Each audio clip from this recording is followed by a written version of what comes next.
brand new banger.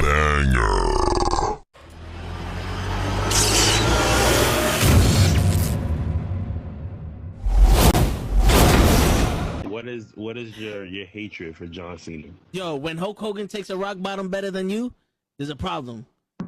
There's a problem. My man. All right, so give me the camera. One rock bottom. Yo, no, it's more than that. Show, give me the camera. I got the fucking camera. Kenny, I'm gonna have to do it for you. I'm gonna give you the whole spiel. He came out as a prototype. Whatever. You know, he slaps Kurt Angle. Ruthless aggression. I'm not into that. Whatever. He comes out as a rapper. I'm like, okay, all right, I could dig it. You know, he's from Boston, so that's a strike. You know, us New Yorkers, we don't fuck with Boston too much, but you know what? I'll look over that. He's doing his thing. Something original. Some I could, you know, there's something different. It's entertaining. Comes around, and my man has a choice between The Big Show, Kane, or Shawn Michaels. And he gives the most pussiest promo I've ever heard in my life. I will never forgive this. And he's on some, well, you know, I don't want to fight The Big Show because, you know, he's a huge guy. And, you know, you got the big red machine. Who wants to fight him? And Shawn Michaels is a legend. Fuck that, bro. You already beat all these motherfuckers already. Her return on SmackDown. Okay. So I definitely read some rumors about that. Because for whatever reason, and I don't know Cody's reason, you turn around and go back, and people are gonna be, you destroyed thrones, and you go back? We have been doing this shit for ages, and he still doesn't know how to take it right. Trust me. That's it. I got you. My man, he collapsed with the kick. That's what I was saying. That's the way he didn't collapse during the sun. It was the kick. He's not even in his fucking chair when he gets in this fucking thing. He's not even in his fucking chair. Yeah, but he there goes, oh! There he goes. Both matches without the wrestlers were in the tape. And on that note, everyone, it's your friendly neighborhood. I stay loose, I stay hype. I stay loose, I stay hype. I stay loose, I stay hype. I could do this all night, cause I do what I like. Yeah, I do what I like. Yeah, I do what I like. Sipping goose, sip is right. And I go with the flow. Yeah, I go with the flow. Yeah, I go with the flow. Cause I know I'm the show. In the zone, here I go. In the zone, here I go. In the zone, here I go. Yeah, they know I'm a pro.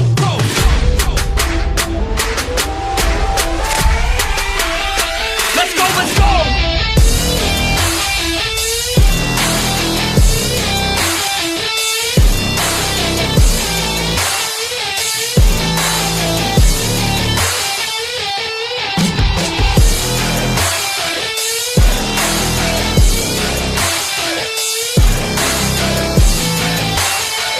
Yeah! Let's go! Here I go, I get lit, I get hype for this shit! Right.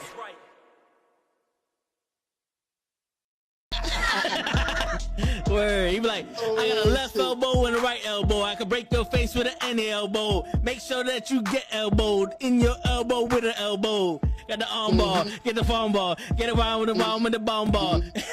Daddy's gonna take you to Jersey Shore. Yo, what's going on, everybody? It is fucking Thursday night. You know what that means. It's Wrestle with Knuckleheads, and we got the one and the only, the Brooklyn Outlaw, Donovan. What's going on, player? How you doing, man? I was having fun. Looking forward to this, and let's get started. All right, cool. Now, it's a tradition. Every guest on our show goes through 5 random questions. Now, I'm going to ask you some questions. They're going to be out of nowhere. Answer them to the best of your ability, all right? All right, let's go. All right, cool. Do you yada what Jacob Fatu means?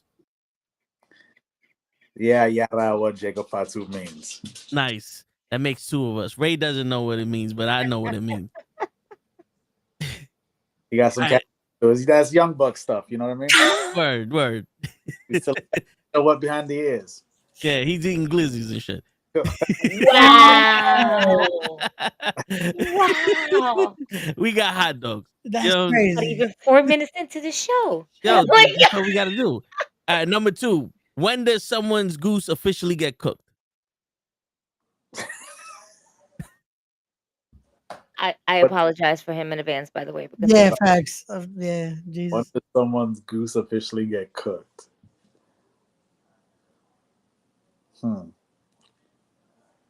I'm gonna have to pass on that question right now. All right. Yo, no, I hear you. You know, not everybody's a chef. You can't give out your secrets. I get it. All right, now this one is for the old school heads. Now, are you a Red Ranger or a Green Ranger guy? I'm a guy. Green Ranger? Yeah, because he was the badass of the group. This is true.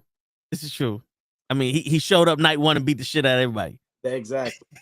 You know, oh, can I curse on this? Absolutely. No, we don't allow fucking cursing on this show, man. We're a family show. What do you think we're running here? Fucking business. It's a fucking podcast. Yeah, man. Unfucking believable. It's professional out here. Bullshit. All right, let's go. All right, who would win in a fight? Jason Voorhees, Michael Myers, or Reggie? Jason Voorhees, Michael Myers, or Reggie? Yeah. All right, so I'm gonna let you know who's my favorite horror movie person, and is actually in there right there. So I'm gonna have to go with Michael Myers. Okay.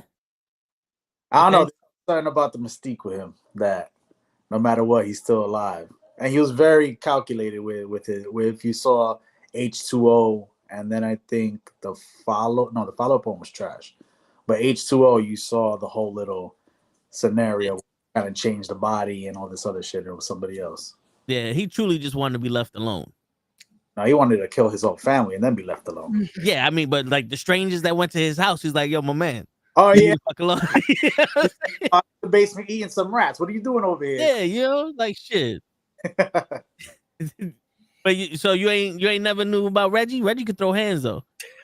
No, I know nothing about Reggie. That's why I'm passing on and going straight to.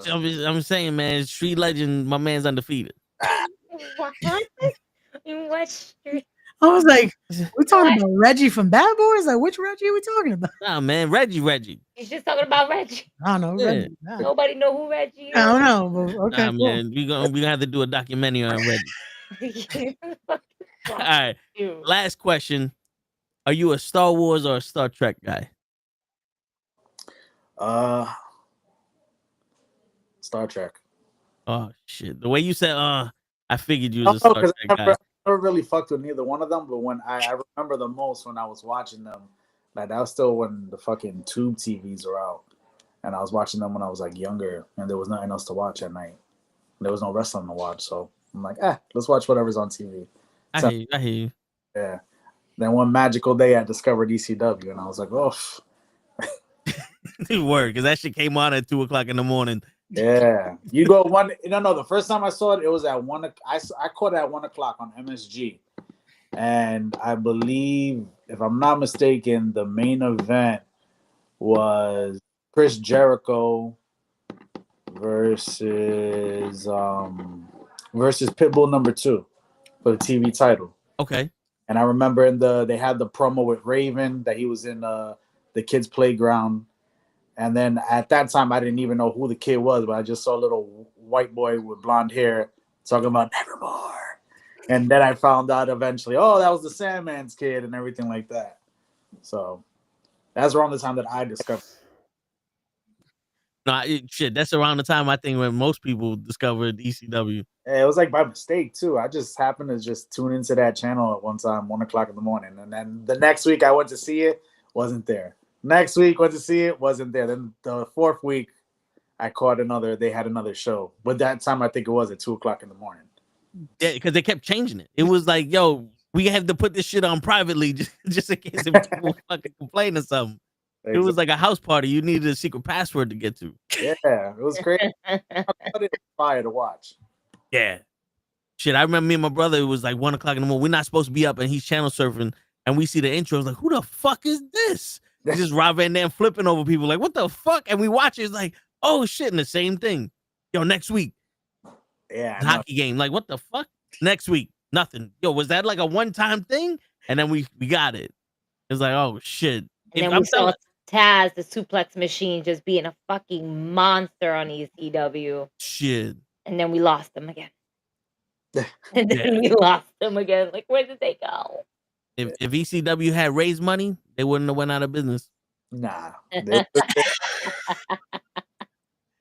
Apparently, yeah, that's the joke here. Apparently, got a lot of money. I don't know how. It's just I got money. Hey man, He's a listen, promoter you now. got No Escape coming up November 14th, my guy. Like, Oh yeah, we announced that. I forgot. Yeah. oh It's- yeah, yeah. You forgot? TinyURL.com. You forget? Speaking of race promotion, Come on. Mr. the Brooklyn Outlaw, I you got- was originally slated to wrestle Darius wrestling's Rucker. greatest prize, right? Mhm. Yeah. And then you got switched. Uh-huh. Like, how does that fuck with you mentally? Like, when you're preparing for one match and then they tell you got another match, like, what do you got to do differently? Nothing, to be honest with you. Like, keeping it G. I'm comfortable in my own skin as a wrestler, where I know what I can do, what I can't do, and I'm comfortable enough to know that I can fight any style, because I've been doing it long enough. I've been doing this 20 years, so I'm really comfortable like having to change it up if I have to. Wrestlers tend to start projecting what kind of match they want to have when they're like in the week of the match. Maybe if you're really thinking about it 3 days ahead. If you're more chill about it, it's about a day, night before it starts playing in your head. You go watch a little bit of their highlights, see how they do, and you kind of figure it out. The cool thing with Akira was he hadn't been in the States for a couple of months, so you had no idea what kind of style he was coming with. I was used to the Akira, the hardcore fighting guy, so mentally I was like, all right, that's the kind of match we're gonna have. We got to the locker room, totally different story. We're talking, and I'm just like, okay, all right.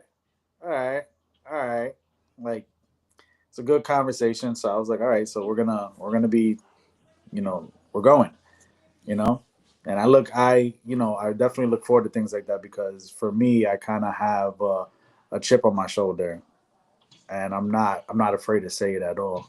I have a chip on my shoulder that I feel like I'm in a spot. I can be in another spot, and it's not cockiness. It's more, the confidence in what I can do and what I can bring to the table. So it's, like I said, it's just more or less like, all right, here's my challenge. Here's my opportunity to show everybody that I can hang with some of the top indie guys, or some of the guys that everybody see on another level on the indie scene. So, I welcome the challenge. I was looking forward to wrestling Darius. I'm not going to lie. Me and Darius have come up around the same time, me a little longer. And we've been a part of maybe 3 ways, if I'm not mistaken, a tag match, something like that, but we never wrestled singles. So we always been saying, oh, we're going to get that match eventually. So when it was announced, we were like, about fucking time. And then when the change up happened, Raymond, don't kill yourself. Don't worry. When the change up happened, no, it was best for both of us. I mean, Akira, from on paper, me and him fit each other's style. Whereas with Darius and I believe it was Gabriel Sky. No, not Sky, before Sky. Desmond Cole, that's a good matchup, because you have the wrestler and the base with the fast moving, kind of high flyer, hard, strong style type kid. More of a high flyer with finesse movement. Yeah. Say that's a little better. More of a high flyer with finesse movement. With old school style, good base. So it was a good matchup. So, that's what I said. Don't kill yourself, Raymond. You did a great job. I tried. It just kept changing, because it was like, oh, okay, the pieces just keep moving here. You had a really good show, and I look forward to the November one too. Yeah, November should be fun. This is why we're keeping certain announcements a little held back for a bit, just for these same reasons. We don't want to have cards subject to change mania all over again. Listen, as long as we are able to sell out the show and we can put you through a table, that your wonderful inaugural women's champion said that she will be more than happy to put you through the table. And I'm sure if I ask Donovan if he can kind of help us out with it as well, since you want to keep, fucking around shit, I'm sure he will be more than happy to help us out. Don't mind that. Boom. That's the stipulation. He said if he sells out a show, if he sells out, we're gonna put him through a table. There you go. Yep. But it's got to be 2 tables now because he didn't sell out the first show. So we got he doubled it to the next one. The interest rate goes up. Yeah. By tables. Yo, he was a cocky dude, Donovan. You know, like dealing with him during the whole build up. My man changed his hair. He grew out the little chin hair. He got the chin hair out there. You know, he started wearing colorful shirts. You see, I got the nice fancy cup now, showing the price of it and everything. Like he just changed. He changed on us. Like, respect my drip. I'm the boss. Yeah. Unbelievable. It was unbelievable what money can do to people. Word, you know? Come on, Raymond. That's crazy. Still just me, guys. It's still just me. Nothing's changed, but hey, now I get to hold the pencil. That's it. But now that you definitely did have that match with Akira. Unfortunately, you didn't pick up that W, but you did make your opponent bleed. Mm-hmm. So what was that like? Just kind of like seeing Akira just basically be in color in that split moment where it's just like, oh shit. Oh no, I thought it was fucking awesome. It plays to him anyways. I was just like, oh, he's bleeding. That's Akira anyway, so it works. You know, kind of legitimized, you know, my attacks on him as well. You know, because at one point I kind of grounded pounded him. Mm-hmm. So him bleeding was just like, you know, it made the match more authentic. You know, and it wasn't like it's not like he cut himself or nothing like that. Like it was just a shot that got him, and his scar tissue is very flimsy because of all the scars probably over and over again. So it just made it that much more better. Or I can just say I fucked him up, you know, but still, we're gonna go with that one. We're gonna go with that one for the promo and all that. That's what happened. That's what happened, folks. Fucked him up. Okay, it's okay. The man. Hey, we did. It tells, buddy. It works. That's gonna be my promo for November, Raymond. I'm gonna name inserted.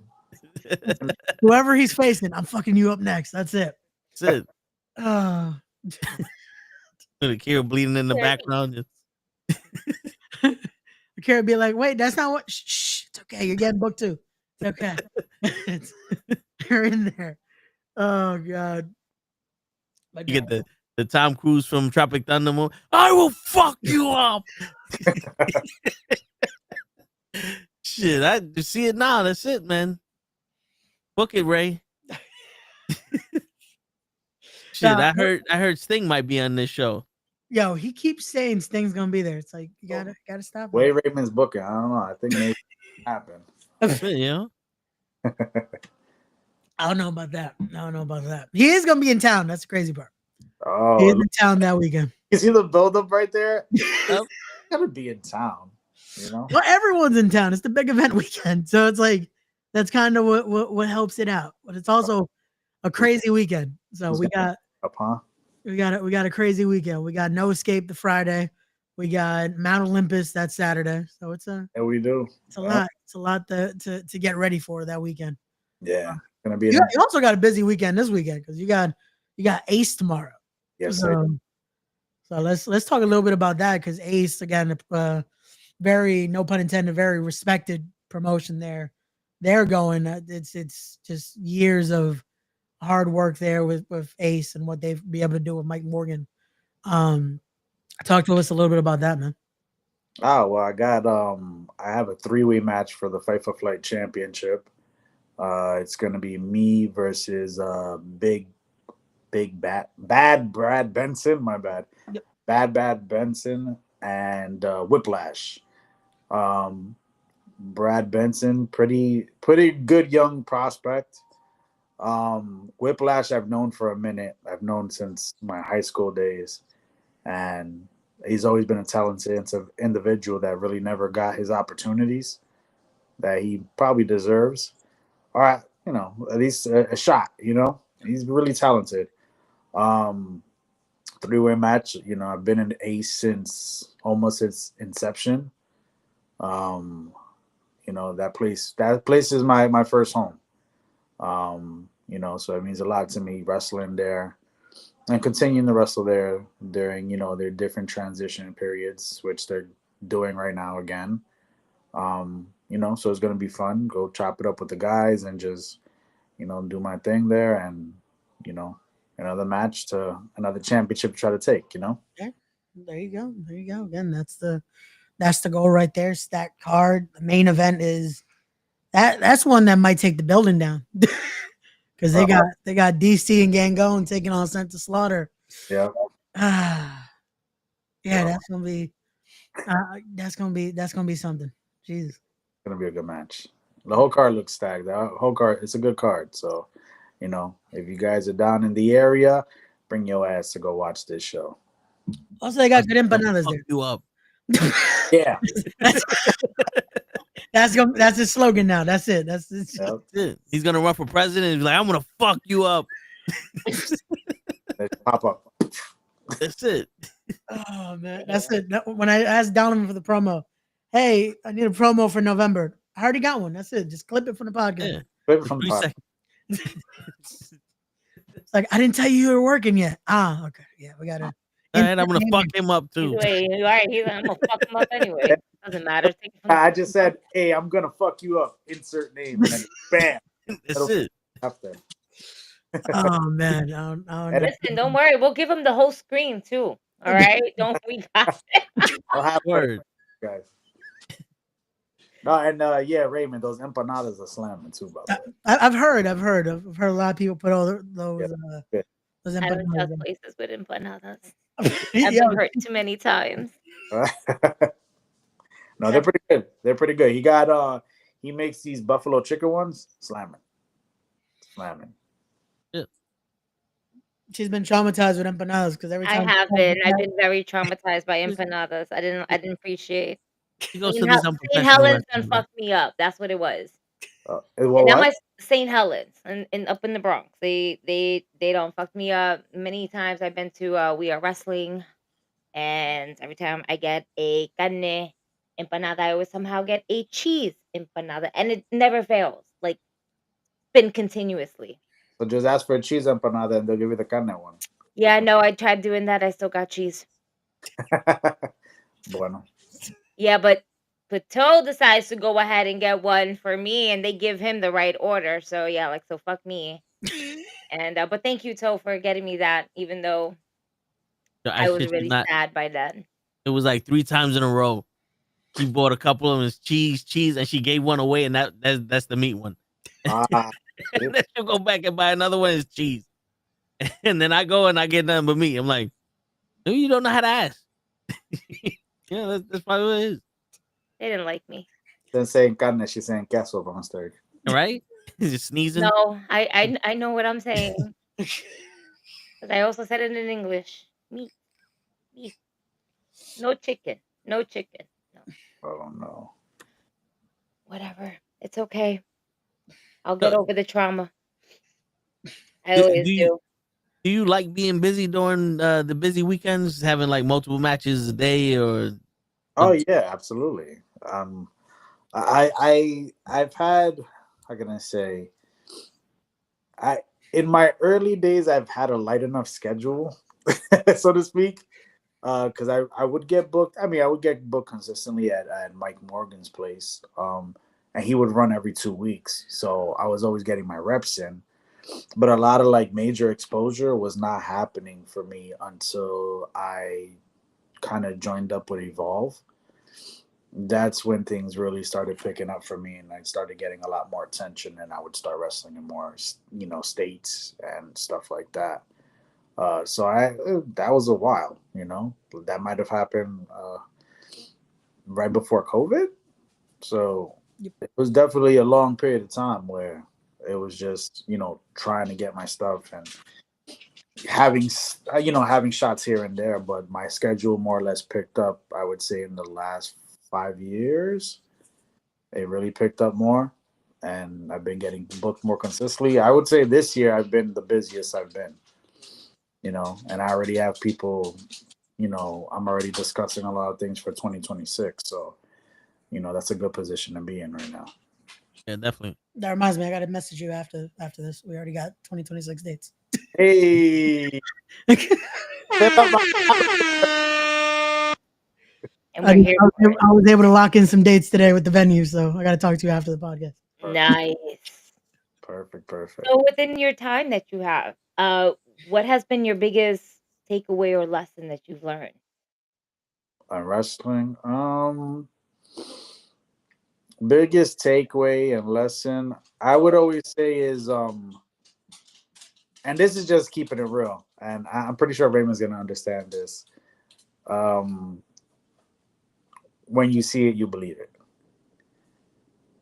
Because a lot of promoters make a lot of promises. A lot of promoters will say all these things and this and that, and then it never materializes.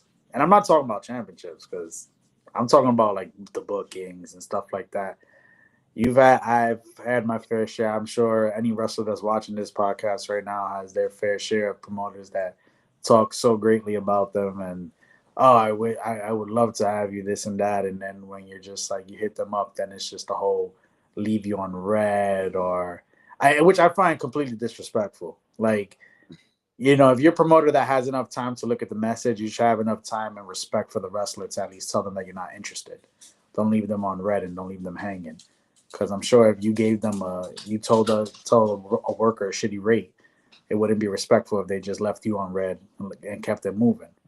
Yeah. At least have that, at least as a professional, and this goes both ways. It goes for promoters and wrestlers. At least have enough professionalism to respond back to them and just say, either negotiate your rate, or, if you're just not interested, just say, I'm not interested, thank you. And maybe we could work out a date later on down the road. A lot of people in this industry, because of social media, think it's okay to be disrespectful. And I don't think that that's cool. I've seen a lot of promoters that, like I said, gassed up the head and everything like that. And I'm not that type that falls for it. I just sit there and I'm like, okay, I'll see when I believe it. And then those same promoters are the ones that when you follow up with them, they all of a sudden just leave you on red. And for me, that's fucking corny, So when I see that promoter again, I don't bother acknowledging them. And I know it might sound disrespectful or stupid, whatever, but for me, your word is your bond. And if you're gonna play stupid like that with me, I'm still a kid from Brooklyn, and I don't play that. If you're gonna be about it like that, if you're gonna go about your business that way, I'm gonna go about my business the same way I usually do, which is usually like, all right, keep yourself over there. Word. Be more respectful to at least tell the wrestler that you're not interested. Never. And I'm pretty sure the wrestler themselves should be professional enough to go ahead and sit there and just say, you're rated. I don't agree with your rate. Can we meet in the middle, or wherever you want, or whatever number you have, meet close enough to there. And then if it doesn't work out, as a professional too, you don't sit there and just ignore it, because you just as corny as they are. At least tell them that you don't agree with it, and maybe we can work out a date later on down the road. You don't burn your bridges and you act like a fucking professional, which nobody knows how to do these days. Word. Sadly agreed. Yeah. Like, I'm there's just too many of that. Or scared to speak. Too many of them, man. Like, Because in a business like this, you need to know people, and you need to be able to work with people. Because let's say he needs somebody to fill in for a match last minute, and he's like, "Oh, you left me on red. Fuck you." Business goes both ways, from promoter to the wrestler. Both for everybody's got to be respectful of the other person. Even if you don't fuck with them and you don't like them, be fucking respectful, because there might be a time that you're gonna need them. At the end of the day, we're using everybody's using each other, from the talent to the promotions. You guys are all using each other because we're all independent contracted wrestlers. So all trying to get to the next level. So how are we doing that? We're doing that by wrestling for promotions that, get some notoriety, that have eyeballs on them, so we can be seen and move to the next level. So that's everybody's game here. So if we're all doing this, we should all be respectful to each other about how we're going about it, because at the end of the day, we all know we're using each other. Just call a spade a spade, Yeah. That makes perfectly good sense. And then on top of that, you guys, we're all adults here. We're all adults. We're not children. Oh, I don't know. Some of these, I know, Ray. I know. some of these messages. I know. I'm aware. Like now having to see this, I'm like, damn, maybe this is why promoters sometimes be doing Yeah. those inboxes. I'm just like, You be getting clowns in there, right? brother. But those are guys that haven't been smarting up to the business. Like it for me, it's like if you're gonna go ahead and you're gonna hit up a promoter, I'm gonna treat it the same way I treat a regular interview at a job. I'm gonna hit you up with a respectful email. If I don't get to see you in person, hit you up with a respectful email. You know, send you my resume, send you my promo shots, send you links to my match, my emails, my social media. Let you know a little something about myself. I believe it was Brian F Pro or something like that. He makes those promo shots. Yep. And I got one done by him, and he does a great fucking job. So shout out to him. And you know, you can get that done. It's not expensive. He makes it very affordable. Yeah. Send your promo. Logo for me. He made the last logo for me. So absolutely. I love Brian. Yeah, he puts it in. You send that there. You look nice and professional. You get yourself a link tree. But these are all things that I'm picking up more and more now as I'm getting busier to make sure I get my shit out there. You know, I have a Pro Wrestling Tees page. You know, I just got approved for the Hispanos Unidos t-shirts. Hey, there you go. For now. If I'm not mistaken, it's prowrestlingtees.com/BK Outlaw or 718 Outlaw. I don't remember right now off the top of my head. But it's one of the. You'll find it. Yeah, tell Raven. Raven knows that I be like brain dead sometimes when I tell this information. But you know, building my link tree now, so it can have all my socials there. It has my email, my wrestling email. You know, finally sitting there and taking the time to tweak up my YouTube page and taking most of the matches that I left private so I can send them to promoters or just so I could view it myself. Now I'm kind of releasing it publicly so that way everybody could see my work. Even Raymond posted the match of me and Akira, and I was like, yo, can you send me the match file so I can put it on my YouTube page too? You know, like, let me get some of that blessing. You know? No, it was funny because I had it already clipped up, and he's like, yo, brother. I'm like, yo, give me a second. Like, I got a system to this. I was like, send me the fucking like, we trying to test the algorithm here. Like, no, but good thing me and Akira had, we had a really good match. I felt really good coming out of it. Oh yeah, it was again, you guys, solid match between you guys. Yeah. One of those where I was with Charlie, and the whole time I'm just like, yo, they fucking killing it. Like, we're watching, like, okay, cool. And it was the best thing of sending the crowd into intermission hyped that they were ready to go for the like, all right, cool, let's keep going. Thank you. Yeah, it was great. Proud of that match. Really proud of the match. But once I saw everybody showing as much love as they were showing for the match, I was like, I got to get that clipped up and get it on my YouTube page. Hell yeah. So I did that, like building on myself. I've never been the most social media savvy person, but I'm just, getting with it now, especially as busy as I'm getting. I'm trying to make sure more of my footage is out there so more eyes can see it, and then just keep, moving to other platforms, and, God willing, good things happen from that. There you go. That's always the goal. You gotta to bigger and better things. Absolutely. Now, besides Darius Carter, do you have any other opponents that you have in mind that you yourself would actually want to see at Respect, that you want to have a match with? Yep, we're putting that over. And I like how it's like, hey, just tell Ray, who do you want to wrestle? So let's just see. Baby. That show. Yeah, I think it was.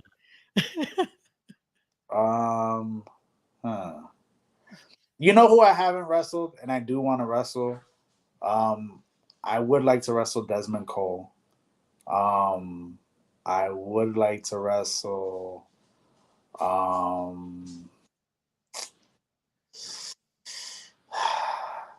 Leon Slater. Open up that checkbook, Ray. The crazy thing is, brother, since he won the X Division title, he's gotten so many more bookings that it's like, I'm sure I might have to send an email. Let's see what could happen. Let's see what could happen. The one person I never got to wrestle, and right now I can't, but I keep egging him on. I think Ray already knows what I'm gonna say. Brother, I tried. You know I did. The one person I really want to wrestle is no, not Darius. Don't worry about that. No. I know. Is Homicide. Yeah.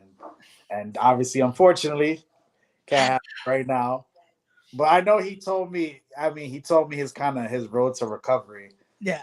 I told him, all right. So jokingly, I was like, all right. So you're telling me in this amount of time you and me are wrestling. I just want to make it aware that we're on the same page about this.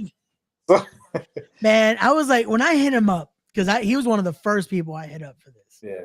And when he's like, if it could have been a little sooner, I'm like, now you're gonna retire for a bit. I know. Like, since I've met Theo, it's been a good 10 years plus. He's been like, I'm gonna retire. The one time I finally need him to, I'm like, come on, man. He's like Terry Funk. Every time he says he's gonna retire, I'm like, okay. Yeah, it was like, that's why I was like, nah, there's no way. Hey, here's the date. Let me know. I got you. And then when he finally does, I'm like, I forgot what was I hit up. I think I was talking to Steve. Yeah. HeDD. And he's like, bro, you don't know he's retiring this Outlaw show? I'm like, what? Wait, what happened? I had deadass. I've been so caught up in work and everything, I had no clue. And when I saw that, I was like, get the fuck out of here. God damn. And then it made sense why Mac was like, yo, we got to go to Outlaw. Yeah. And I didn't even think about that. And I was like, oh shit, Mac told us to go down there. Yeah, no, I still, he'll be back. He'll be back. And that's, like he's like, he keeps going. I'm just waiting, because the minute he does, that graphic's coming. The minute he does, that graphic's coming. We will definitely be in there, regardless. But more preferably with him in there, that would be, against Donovan over here. Excuse me. I love how Gigi. That's it. Gigi's just my booker now. That's it. Did you just book the show? I got you. Ray, give me the page. Give me, you gotta give me the pages. You gotta give me all the files too, bro. That's crazy. But not too much, because I'm gonna. Oh, you don't want the other part of it? You don't want I'm gonna need some PTO time on top of this. We gotta talk about the 401k. All right, listen. I got a little one I gotta take care of, bro. This is a startup. We don't got to made one match, and now she wants time off. We gonna get it. I'm gonna get it at least. This is a startup. I'm gonna have to rob your ass. The dog too. Jesus Christ, Ray. We're getting the dog, Toe. We're getting the dog. Ray, I need the dog. Your company's gonna fold just as quick as it opens if you do all that. That's what I'm saying. I'm like, wait, we got a 401. How? Listen, hey, we got this. Don't worry. Don't worry how we're gonna get it done. We're gonna get it done. All right. 4%. Yo, I gotta ask you. So you've been in the business for 20 years. What made you pull the trigger to become a wrestler? Honestly, it was I was with my boys in high school, and I just happened to stumble upon them when I was I actually stumbled upon them in junior high school. I used to go to I lived in Brooklyn, but I went to junior high school 22 on the Lower East Side. And that's where I met Danny, this kid named Danny. And he used to go by the name of Dangerous Dan Payne. And he wrestled on the indies. But he was only wrestling, as far as I'm aware of, he was only wrestling for Pedro for Arena of Puerto Rico, and also for Mike Morgan at AWA. That's what Ace was called prior. It used to be called AWA. So he would wrestle for them, and I met up with him, and I knew he had boys that they all wrestled in the backyard. And I was just like, yo, I want to learn some bumps and stuff like that. And he was like, I'll teach you, don't worry.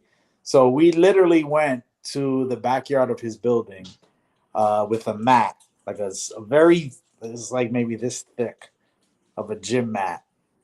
And he was like, all right, take a back bump. I'm like, I don't even know what the fuck I'm doing. But I loved wrestling so much. So I was like, fine. So I took a back bump. I took a front bump. We just learned the basic shit. And then he was like, all right, great. Let's go do a wrestling show. So I did maybe like 3 or 4 little backyard shows for the guy. And then after that, then he had said that there was an open spot for Arena Puerto Rico to do a match. So I went to go do the match. I thought I was fucking king shit. It was the worst getup I had. It was like this flamed up Hawaiian shirt and these these terrible Adidas pants. And I had the old school freaking wrestling boots that everybody would have, not the official wrestling boots. They look like fucking a pair of just regular construction boots. I forgot what they're called though. And I walked out with these glasses. I really thought I was fucking king shit. Came out, I walked out, took off the fucking shirt like as if I was really gonna do something heavy that night. It was hilarious. The ring broke in the the ring slightly during the first match, and we were second. I remember I wrestled this kid by the name of Small Samson, and he was like he was training for apparently 20 years. And I told him, hey, I want to do a Northern Light suplex. And I remember just the gravity of the knowing damn, this nigga don't know what the fuck he doing. And he been training this long because he goes, what's a Northern Light suplex? So I'm like, huh? So that's already in there. So I'm like, fuck, this is my first match. This guy doesn't even know what he's doing. And I spent less time in the ring than he has. And Dark Side and I forgot who else were wrestling in the opening match. And apparently something happened in that part of the match that might have fucked up the beams, the flooring, whatever the case may be. And then me and him came out and I gave him a belly to back and all you hear is and I was like, what the fuck was that? And the ref was just like, yo, the ring cracked. We got to go home now. So my first match lasted like 2 fucking minutes. Yeah. Best suplex ever. That's it. Oh, it was fucking terrible. And then after that, then Danny wanted me to meet with there's a good place in Jersey, they're looking to put me in a tag team and I don't have anybody I want to team with. And he was like, but come down and you can team with me and it'll work, the look and everything. And I went down, I met Mike Morgan. Obviously saw that he had a school, so I was like, shit, I'm there. And he offered to train. And he had a whole class, and his class was no joke. It was great. And trained up with him. Then Azrael grabbed me and started training me and really starting to teach me everything. And then I would learn off of Jay Lethal as well, because he was teaching his classes. So I would go in there and train with him too.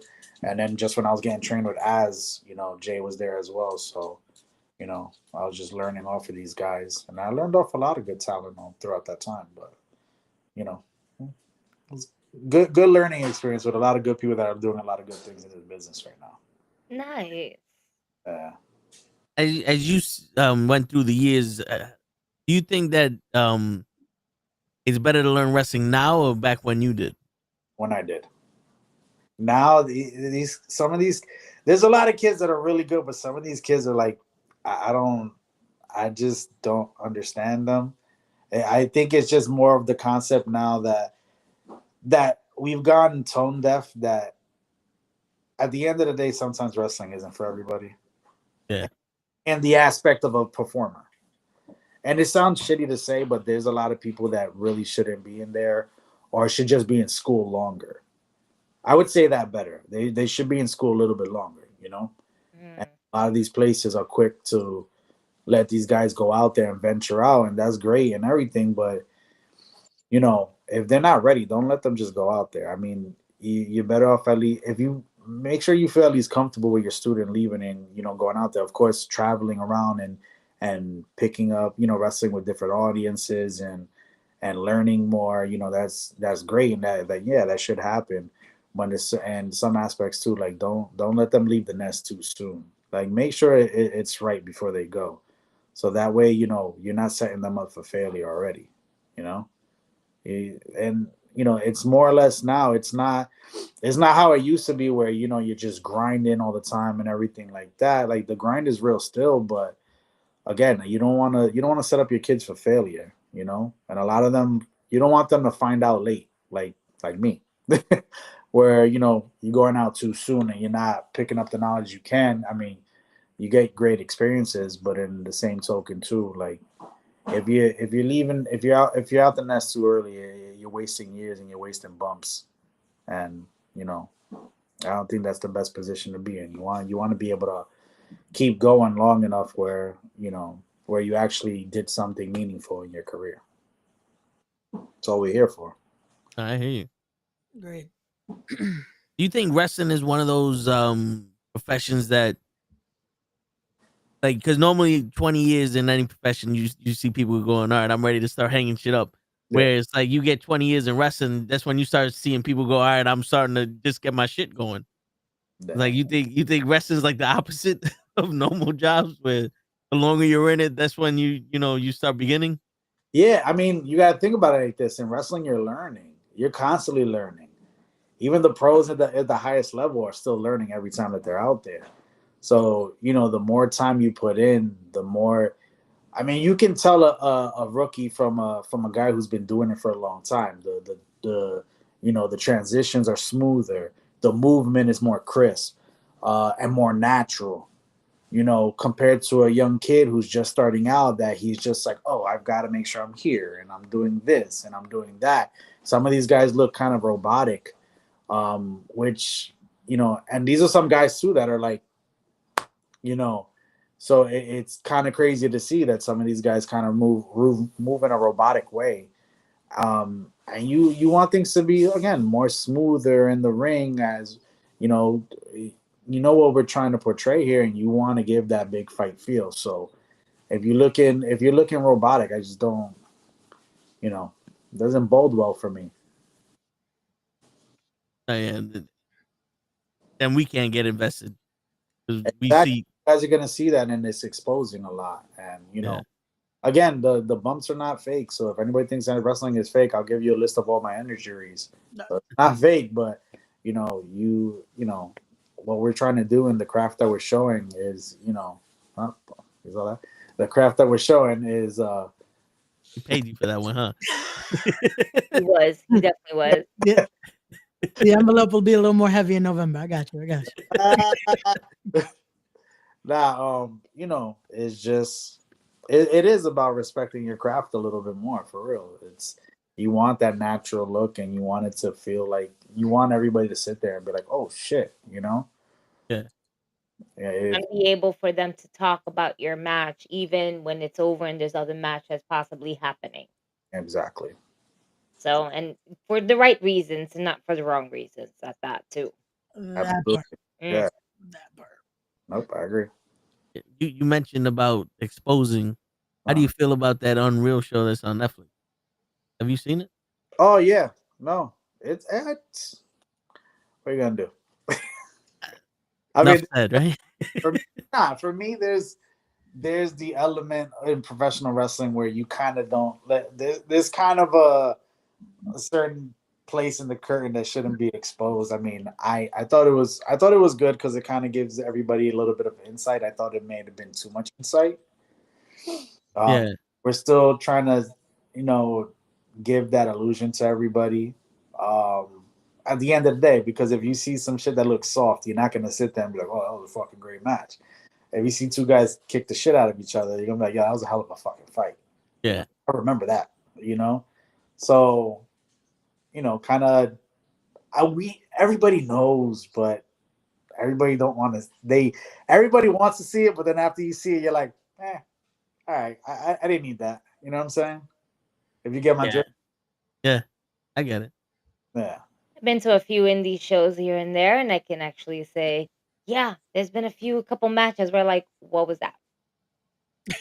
What was that? I could have went outside. I could have had a smoke. I could have came back in. I would have been fine. There you go. What was that?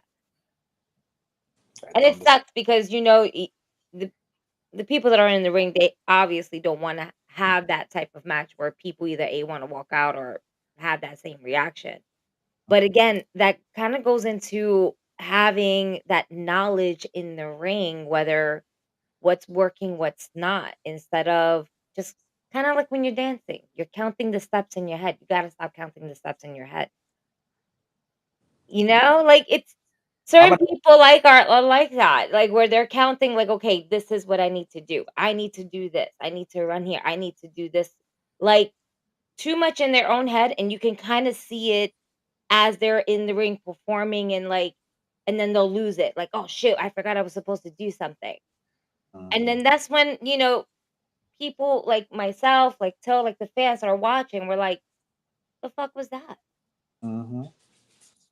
I always say when shit goes sideways in a match, just move on to the next thing. Yeah. Don't go back to it. Never go back to it. Fans are a lot smarter now than they were before. So just move on and go to the next phase. Don't whip them off. Shit went south. Let's go again.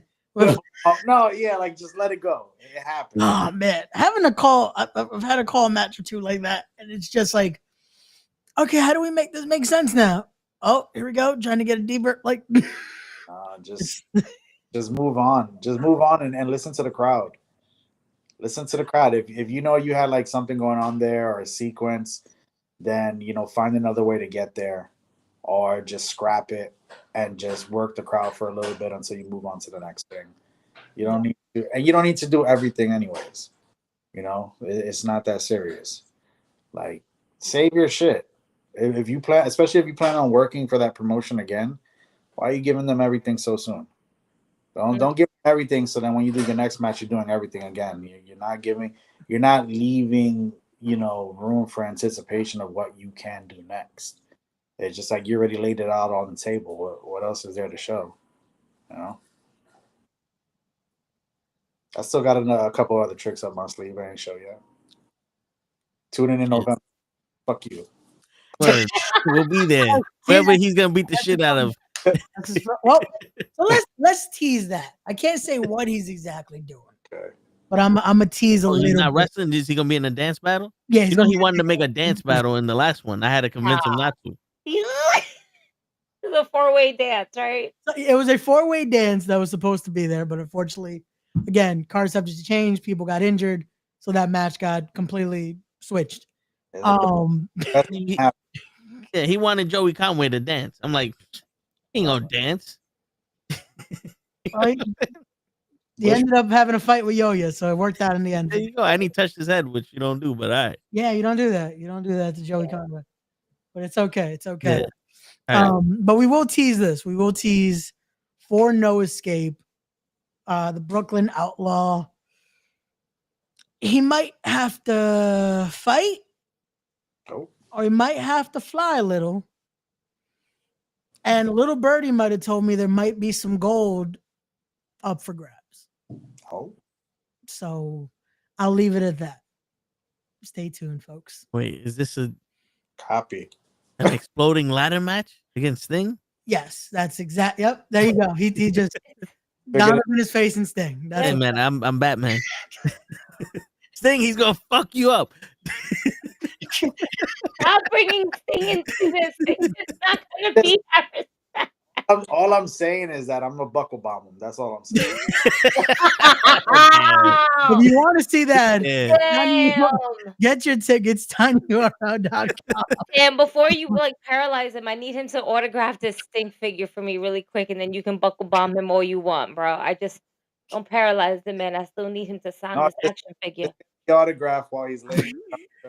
Yeah, he's only gonna be able to move his arm as long as anyway. I get the autograph and it still looks good, I'm okay. Beggars are not choosy in this world, all right? Never respect this thing, please. Don't block. Oh my god. And then you guys can go ahead and put right through the table once we sell out. There you go. And it's gonna have stop Legos. getting people to stop recruiting people to put me through a table. Listen, man, Come on, car subject show to us. change. Listen, We don't know who's gonna put you through the table. We're not. Don't take this offense, but you a big boy, so I'm gonna need a lot of muscle power. All right, behind this. So if I have to get the whole fucking roster, motherfucker, I'm gonna get the whole goddamn. Oh, this is bullshit. He just needs PTO and dental and vacation Now time. they need benefits to put me through it. Absolutely. What if they get a splinter or something? You know? Who told? I already have a band-aid on my finger. Look at that. Oh, by the way, Did you know that she got married at the respect show? Oh yeah, she got married. I At the did respect- not get married. Leave Nope. me the She got fuck married. alone. Yep, she got married. I did not. Yep, her and Mateo Marcelo's officially married. Nope. I didn't appreciate the way you left me like that. Ray left me. Ray said, "Gee, I'm gonna come back." He never came back, and now Mateo's looking for him, and he came at me. Hey, And I when he had came to. out to do his entrance, he did his little black mist, and it got on my arm, Oh, they are. and now I'm poisoned. Now she's married. Now she's married. That's Apparently I'm That's the married now. tradition. I was the witness. Hey, I had And to. now there's Look, some girl coming after you. Film, asshole. I'm And listen, sorry. if it's not on Care for tape, my life, and you're just like, "Oh, let's listen to the." That's not nice. That's not nice at all. it's 2025. You got to get everything on tape now. You know. Hey, I was running a show, so I don't know what happened. I was somewhere doing something. My bad. I'm coming for you, Raymond. I swear to everything that I love, I'm coming for you, nigga. Like,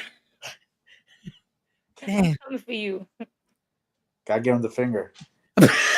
Do it. Do it. That's how you sell. That's how you sell the promo, Gigi. He's called yeah, there we Ray, coming for you. Putting the Wait, pen down. how are we almost gone an hour and you haven't asked the question yet? I feel like me and Gigi are waiting for you to ask Donovan. Who? He's the Oh Brooklyn my Outlaw. god. No, why? Oh, Why, Yeah, Raymond? I'm like, yeah. I asked like 6 or 7 questions. The first 5 questions of the show I asked. But Like you talking about, I didn't ask the question yet. I was like, felt like are you y'all- high, Ray? Like, just No, because I'm we're good. not I as just thought- professional as Respect the Craft doesn't mean we don't have standards. Shit, my man just came in here completely forgot the first 15 minutes of the show. I'm just Oh, saying, I shit. felt like I thought that was gonna be part of the 5 first questions. I'm like, Well, we already established it when I called him the Brooklyn no, but you have to Outlaw. ask him No, but see, that's his name is the Brooklyn Outlaw. That makes sense when we're using the word, Yeah. when he's an outlaw. What is he? From Brooklyn. He's the Brooklyn Outlaw. He's not from the Brooklyn. He's just from Brooklyn. Oh, the Brooklyn. We're not doing this argument again. No, dude, I already told y'all the history of the Brooklyn. You got can't past that. about Brooklyn when you from the Bronx. Yes, I can, because the Brooklyn wants to be So- the Bronx. Do it. No. All right, the Bronx. Shit. The Brooklyn don't have square blocks. You have octagon blocks. You make one left, you're lost for 3 hours.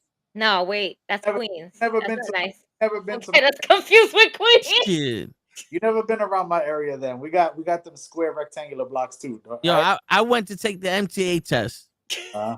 I made a left turn, and the GPS said, fuck you.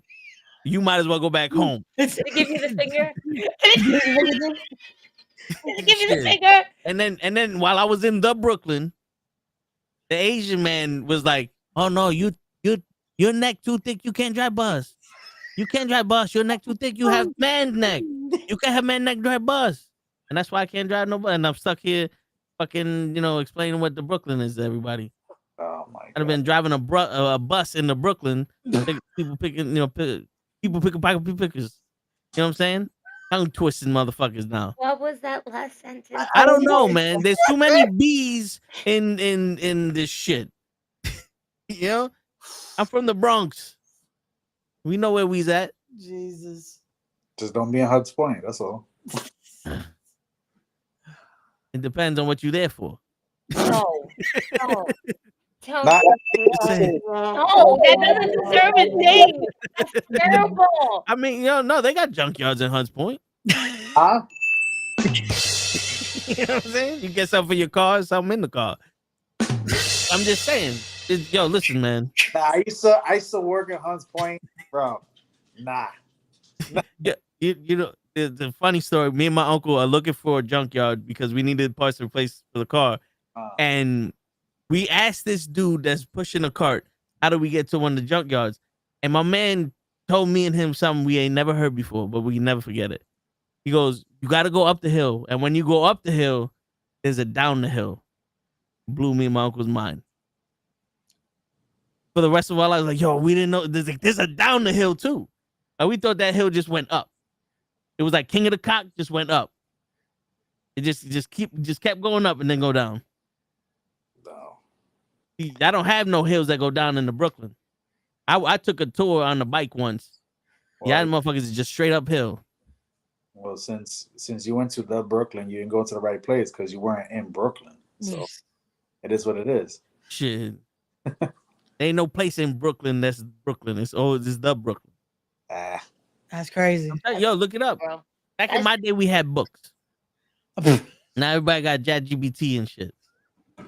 And if you ask ChatGPT, it's gonna tell you it's Brooklyn, not the Brooklyn. Exactly. He's gonna no, because ChatGPT don't know its history. Yo, ask what date it is in ChatGPT. It's gonna tell you it's like fucking July 26th. It can't tell you the date. What the fuck? No, seriously. I asked it. It said we can't tell you the date or time. That's crazy. I use ChatGPT. Bronx. That's why. Well, because in the Bronx we gotta mind our own business. We don't know what time it is. Somebody come up to us, yo, my man, what time it is? Oh. Fuck you. That's what time it is. It's like asking somebody what size sneakers they wear. Oh, that's disrespectful. I wish someone would. You know what I'm saying? Stop. I'm sorry. Stop, you guys. Roman Reigns Ray might be too young for that one. Okay, because he done lost 2 pairs of sneakers already. They done ran 2 pairs of sneakers. I love that. I love that they're doing it. You're running with that too. Oh man. I'm telling you, he's gonna collect them and we're gonna put them up so they can both go for it in a ladder match. And they're gonna be hanging from the laces. I'm telling you guys, it's gonna happen, you guys. It's gonna be like Kurt Angle's gold medals. Oh man. No. Chiefs kick. I'm deceased. You just better hope Bronson Reed don't put him in his pants. Nah, I'm telling you, what Bronson gotta do, he's gotta do like King did in the UWF back in the day. Donovan might be able to finally back me up on this because I don't think they know about the UWF. Of King did that once to EC Negro, jumped him for his kicks, and in the promo, he's like, now I can pay my cable bill. And sold his niggas. You know what I remember though? I do remember some of those shows, but I remember actually New Jack when he was going after the TV title. He was like, man, I don't give a shit about that title. I'll win it up and I'm gonna melt the fucking gold and go sell it out on the streets or some shit like that. I thought that was hilarious. Match though, but still, I thought it was a hilarious thing. I was like, he don't give no shits about that belt. He's just trying to win it to make that bread. Word. I mean, that's what a gangster's supposed to do. It's all about money. Comes off, right? Word. Yeah. There you Shit. go. That's what we're missing a lot in wrestling, though. A lot of authenticity. So Facts. a lot of guys like playing something. They're not really being themselves. And you could tell. You could tell some of the workers that are trying to, like, there's some guys that you could tell that they're very comfortable in their own skin, and someone who's really just trying to be something. You know? It comes off very authentic. Again, I started out in a tag team. I had fucking look was all Danny's look. He would have fucking leather pants. I had to wear leather pants. I had fishnet shirt and biker gloves, and we were called the Outlaws. That's where I got the name from. Was not my look. I was just following somebody else's thing because I was, getting an opportunity to wrestle. Then a little later on, I kept the look, but kind of changed it up because I wasn't wearing those leather pants anymore. So I kind of wear it a little bit more loose fitting pants, but I still had the net shirts, and I kind of like changed the colors of them just to flow with it.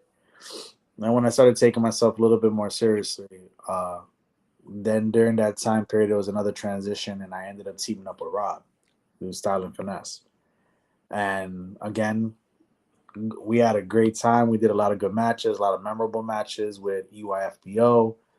We won the tag titles at Warriors of Wrestling, at Ace Pro Wrestling.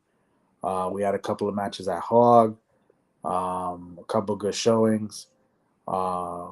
We wrestled for Tier 1. Fuck them. That was a smooth fuck them. He's not wrong though. He's not wrong. Fuck them. Fuck Dennis Long. I'll say it straight up, and I'll tell him to his face too. Pull up at a show. What you call it? Um, nah, we had, we had a good run, and then, but again, that was still Rob. I was doing Rob's thing. Rob was the pretty boy. Rob was, me and him were actually roommates for a year, which was funnest time. We both had a very fun time. I'll keep it at that. And I picked up a lot of shit that he did. I took more during that time period. I was a father. I had 2 kids. Um, so during that whole time period, it was just like being daddy mode and everything like that. And then wasn't thinking about building myself up, nothing like that. And then when I lived with him, then that came into play. So it doesn't I was able to, but I was still being with Rob, still doing Rob's thing. And then finally, when I had the time and opportunity, I was like, all right, now it's time to invest in myself on what I want to present, the brand that I want to bring to the table. And then, a lot of brainstorming happening. And that's thus, I was like, pay a little bit of, thank you to Danny. So, I was like, let's take the Outlaw name, because I kept the Outlaw for a while until Style and Finesse. And then once, I was able to do my own thing, I was like, all right, let's use the Outlaw thing. And, the Brooklyn Outlaw came. And it's been me with the volume turned way up ever since. And I've never felt more natural and more authentic about what I'm doing until that moment when I able to, transition and create the brand and persona that I've always portrayed in real life. When you made that transition, like, how does that translate to actually like going to a show and all that? Do you have to explain to the promoter and to the guy that you're wrestling your new character, or is that just something that you walk in there with and they roll with it? No, well, the good thing about that, the lucky thing about that is during that time period, I was still wrestling for my home promotion, which was Ace Pro Wrestling. So I was able to go ahead, since his shows were so much more frequent. I was able to go ahead and now give it a try. The new persona, or just more of a more aggressive persona that I usually am when I'm training. Um, so I was able to change into that and just try it there and see how it works. And then you start grasping things, and this is the part that I always say with a lot of students, that's what they should always do. You find that one promotion that you're there for reps some places, and it's just what it is. And that's where you really start trying out new things and see if it connects with the crowd. And then now, if all right, this hits. It's like a comedian. A comedian goes, he does small shows, and he sets up for his big show. You know, Yeah. all these major comedians do that. And it's just like a wrestler. You go to the smaller scale shows, and they know they're on a smaller scale, but you go there and you do your reps, and you're gonna keep your reps up, and at the same time too, the passion's still there, and you wanna try something out and see if it connects and gets with the crowd, and if it works, and it's like, all right, let's move it on. I can use this later on down the road for a bigger place and this, that, and a third. So does that make sense? Oh, it makes perfect sense. Okay. Because I can see it be difficult trying to get your character, and one day you're in this promotion, next day you're in another promotion. Yeah, it changes it up. Yeah. Yeah. You don't wanna go from wearing white and gold to all of a sudden being a kid from the streets. Yeah. Like, what? Yeah. What just happened? And were you getting input on your character from the people that you were working with, or like, since you're in the same promotion, like the promoter there, or? Yeah, I mean, Mike would always give me criticism, a lot positive, a lot of positive words from him, but he was never afraid to tell you when something didn't work or something didn't make sense, or hey, can you try something? Maybe try this or that. That's always good to get. Azrael would give me some pointers too on what he felt, and some of the guys that I've known for a long time, Cage, Malik, who used to wrestle, or Cheyenne, you know, they're very, they've known me very long time, so they're you know, yeah, so they're blunt about telling me what I need to know and everything like that, or picking up something that, you know, spot something that maybe I might have never noticed, you know. Like, I'll tell you for instance, Cage. I was champion at Ace Pro Wrestling, and I came out with the belt around my waist. And he looked at me and he was like, "I've never seen some kid from the streets wear a belt around his waist." and he was being honest with me, and I respected that, you know, and I appreciated the advice because I knew exactly what he was trying to tell me, and I was like, "Copy, I hear you loud and clear," you know. And it does make a difference. It makes a difference on your presentation and, you know, the brand that you're trying to portray.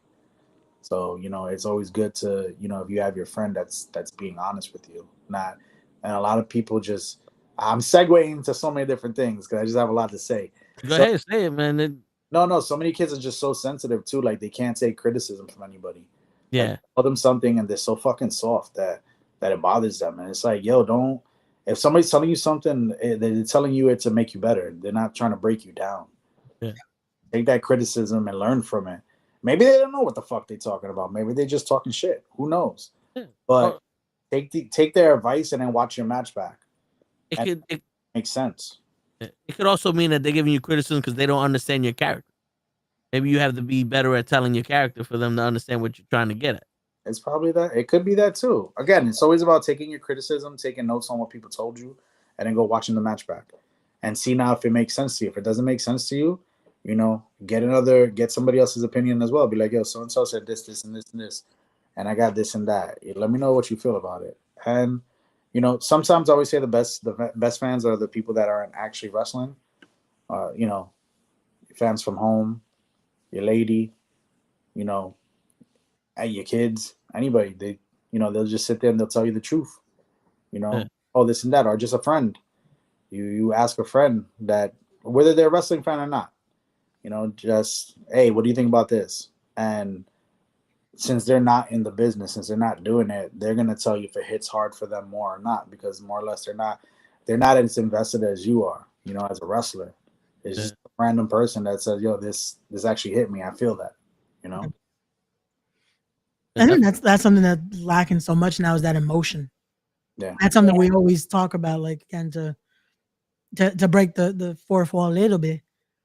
Is that what we strive for? Is that fucking emotion? If they're not feeling anything, what's the point anymore?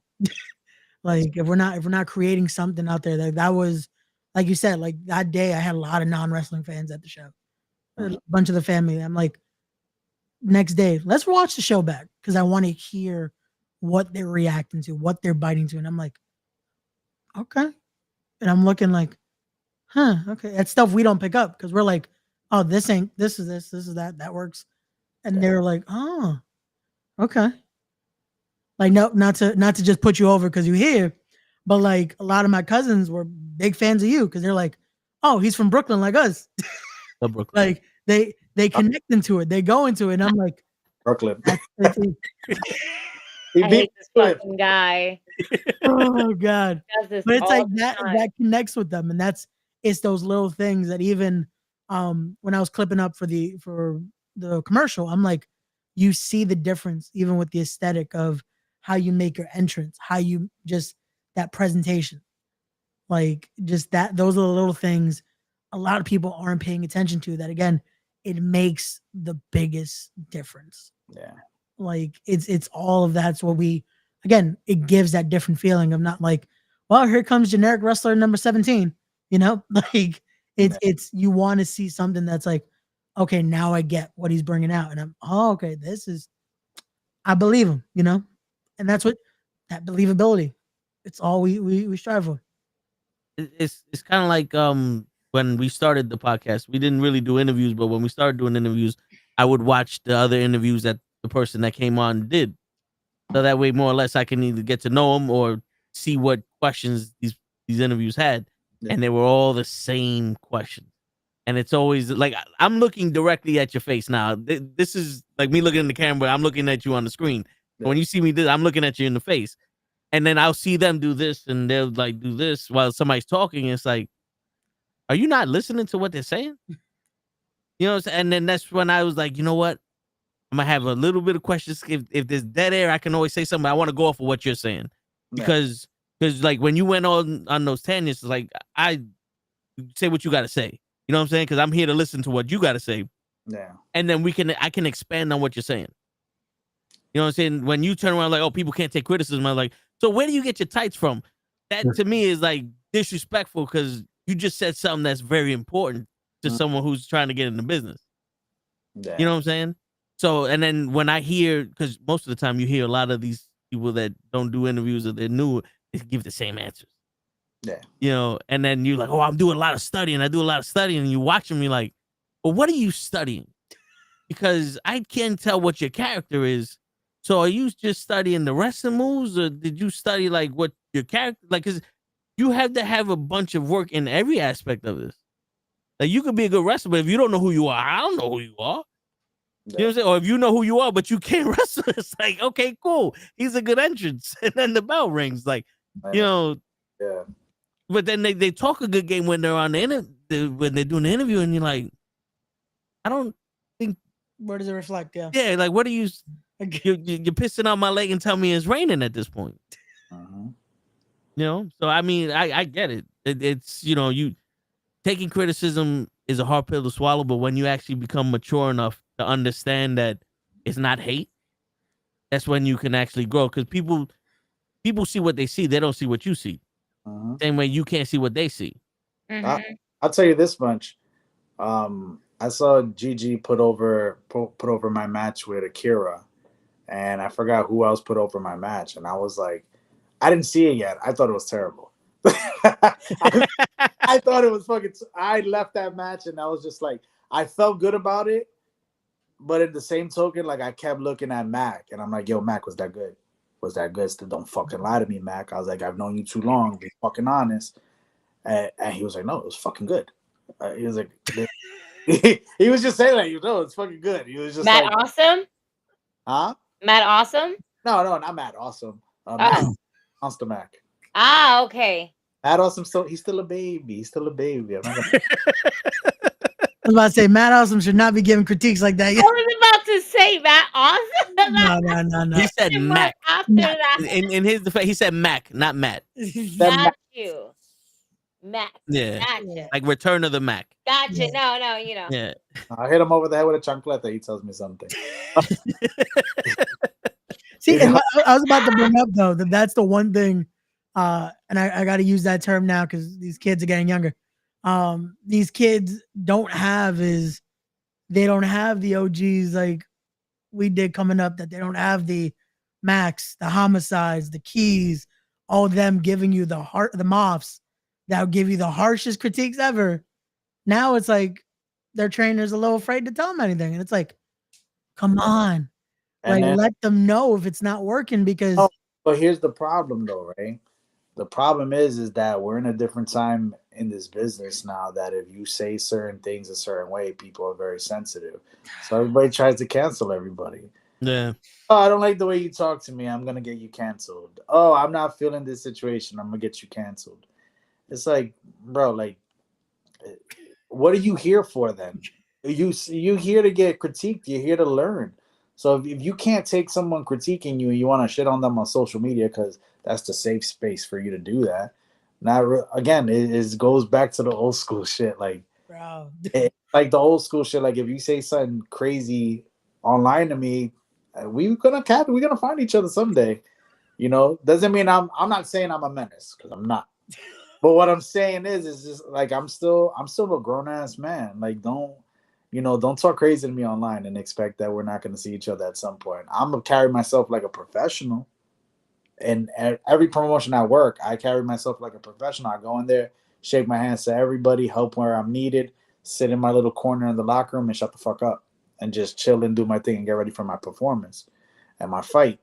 But again, too, I don't shy away if people want to talk crazy. Like, don't do that. That's not the business. That's not what we're here for. We're here to perform and we're here to entertain people, you know? Just save all that shit for like a punching bag or something. Like, don't talk crazy if you're not about that life anyways, you know? Yeah. That part. Sometimes Or just bring it talk up to the like person that you like want to the in their face. clickbait version. That's like the only reason why they want to talk crazy is for clickbait. Yeah, a lot of people do that.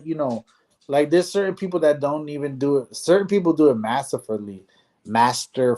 Sorry, they do it very well. Like you have Matt Cardona. He does these little corny ones, but it's still he's playing to his persona, and it comes off so well. Like, oh, I'm gonna fucking sue you if you keep using the name that he was doing with Shorty that just got released not too long a while back. Oh, the Indian God and Shotzi It comes off. It comes off. Yeah. So it was funny, It plays to who he is and everything like that. But there's certain guys that are just, I don't know, man. Again, very. It's just a very soft era now. You got to watch what you say for some reason. Instead of being able to be honest with them and just saying, "Yo, this sucked, and this is why X, Y, and Z."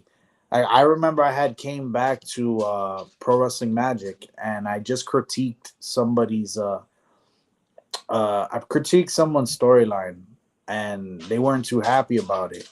And it was like, yo, I was the viewer. I was watching at home injured, and every time I saw Magic, I would write stuff down, and I would always hit up Az, Felipe, Pena, and the guys that were in my Hispanos Unidos group, and I'll tell them what I felt about the match. Or I'll hit them up, privately and let them know what I felt about it.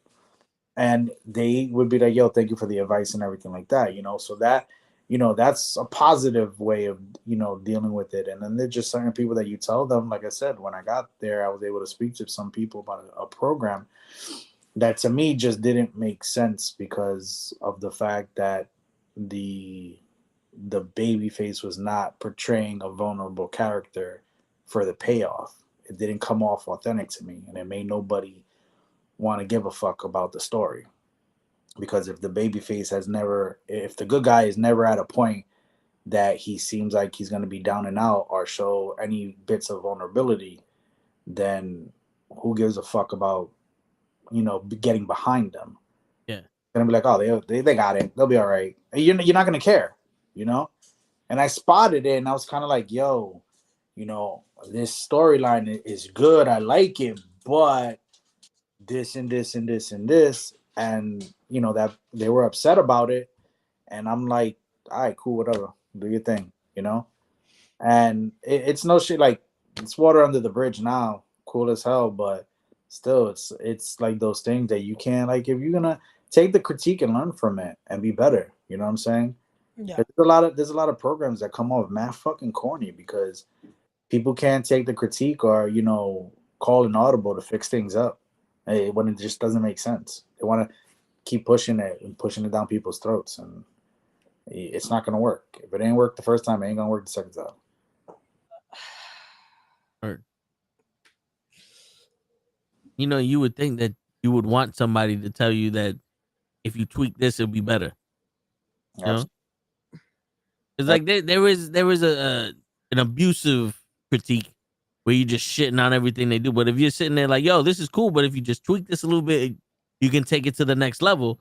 Yeah. It's like, take that little baby out of you and just start listening to what people say. Because there's some people you can't say shit to. They're complaining all day, and then you go, yo, but this and this and this. Oh, you can't say shit to them. It's like, all right, then you know what? You know what you're doing. Yeah. And I wonder why they didn't get used other places. Yeah. Don't get me wrong. Maybe I'm seeing it one way, and maybe you had a different vision about it. But then take the advice you're being given and really now look at it without being in a defensive mode. Actually look at what the person is saying, and maybe it'll correlate with what what's going to be best for the program moving forward. Yeah. And if you don't see it that way because you're just gung-ho on trying to be a fucking badass, then who's going to give a fuck about you when you're vulnerable? They're never going to believe that you're going to be vulnerable. So it's like watching fucking Goldberg wrestle in his fucking prime.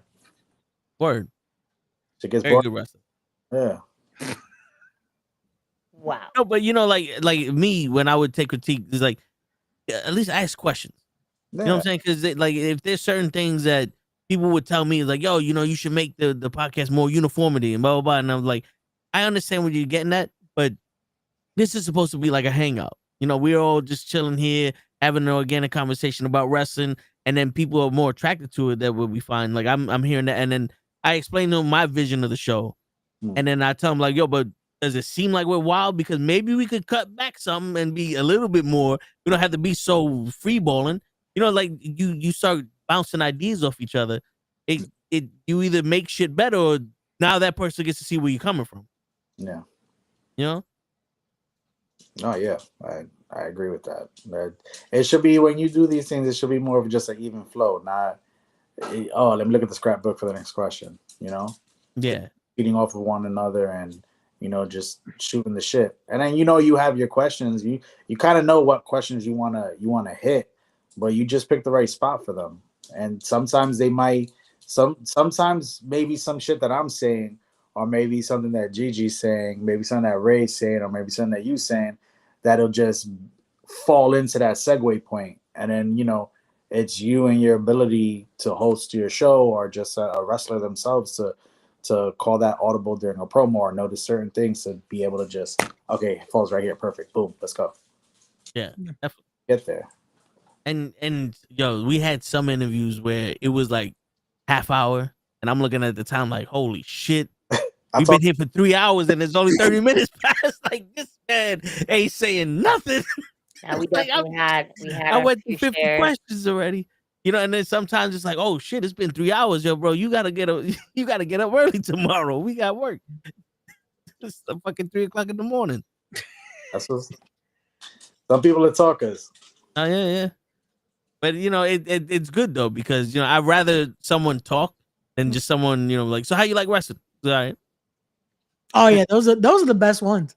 Those are the best interviews, when it's just like, if I hear that, I agree to this. Yeah. Why are we here? Why did you even bother? When I've had those, I'm just like, and the rest of the week we're doing this. Ladies and gentlemen, thank y'all for tuning in. Go like and follow. I don't know if you want to follow this person, but go follow them. Yeah. Have you ever had one of those shows where you're just like, fuck, why do I have this guest on my show? Yeah. Yes. Damn. Yes. And then we ask ourselves, why did we put ourselves in that position? Yeah. It becomes, why did we have this guest? Why did we think this was a good idea? Because we thought this was going to be how it was going to go. And it didn't. It just went. Yeah. And it left at Albuquerque, and no one knows why. I had one where homeboy wasn't doing nothing, and I was like, fuck it. You just gonna stand there and I'm doing the rest of the show. So on Monday Night Raw, blah, blah, blah, blah, and it just me and the other guy was talking, and he just sit there, and I'm like, yo, bro, you can always come in on this, but I don't think you realize I asked you 12 questions and it's been 15 minutes and you gave me one-word answers. This is supposed to be a conversation. Oh my God, I remember that. At the very least, like, if this is not an interview, let's at least a conversation. You came here to talk to us. I know I look good, but I don't look that good. R.I.P. to the former homie. R.I.P. to the former homie. Oh man, no. I gotta check these ones out. You gotta send me those links. Oh my God. The worst part is, at least with like, the best part about Respect is, at least my show isn't dictated to 4 hours. That's like, you could tell when the episode's going bad because they're the very short ones that I've done. That it's just like, let me plug whatever show we were supposed to plug here. Hey, get your tickets now for this show on this weekend. Thank y'all for watching. My catchphrase. Peace, everybody. No, Ray even knows. I don't stop talking. I keep going. You let me talk? Look at Toad's like, I'll let this nigga talk. Yeah, you make my job easier. When you're doing a podcast, that's what you want. You want a person to talk. When it's like pulling teeth, it's just like, why are we doing this? It gets a little difficult, a little uncomfortable. And then, for us being the podcasters that we are, being able to try to pull something out from somebody who doesn't even want to even try to have this conversation or even try to put themselves over. That's what we always say. Put yourself over. Yeah, put yourself over and we'll put you over too. Yeah, like This is your time. This is why we do the podcast, because we want you guys to have your own type of platform besides your own platform that you guys already have, but just have like a second outlet to basically talk your shit, talk up your promos, talk up your next matches, talk about what you've learned, what you want to learn, what you want to continue to grow as a character, as a wrestler, as a performer.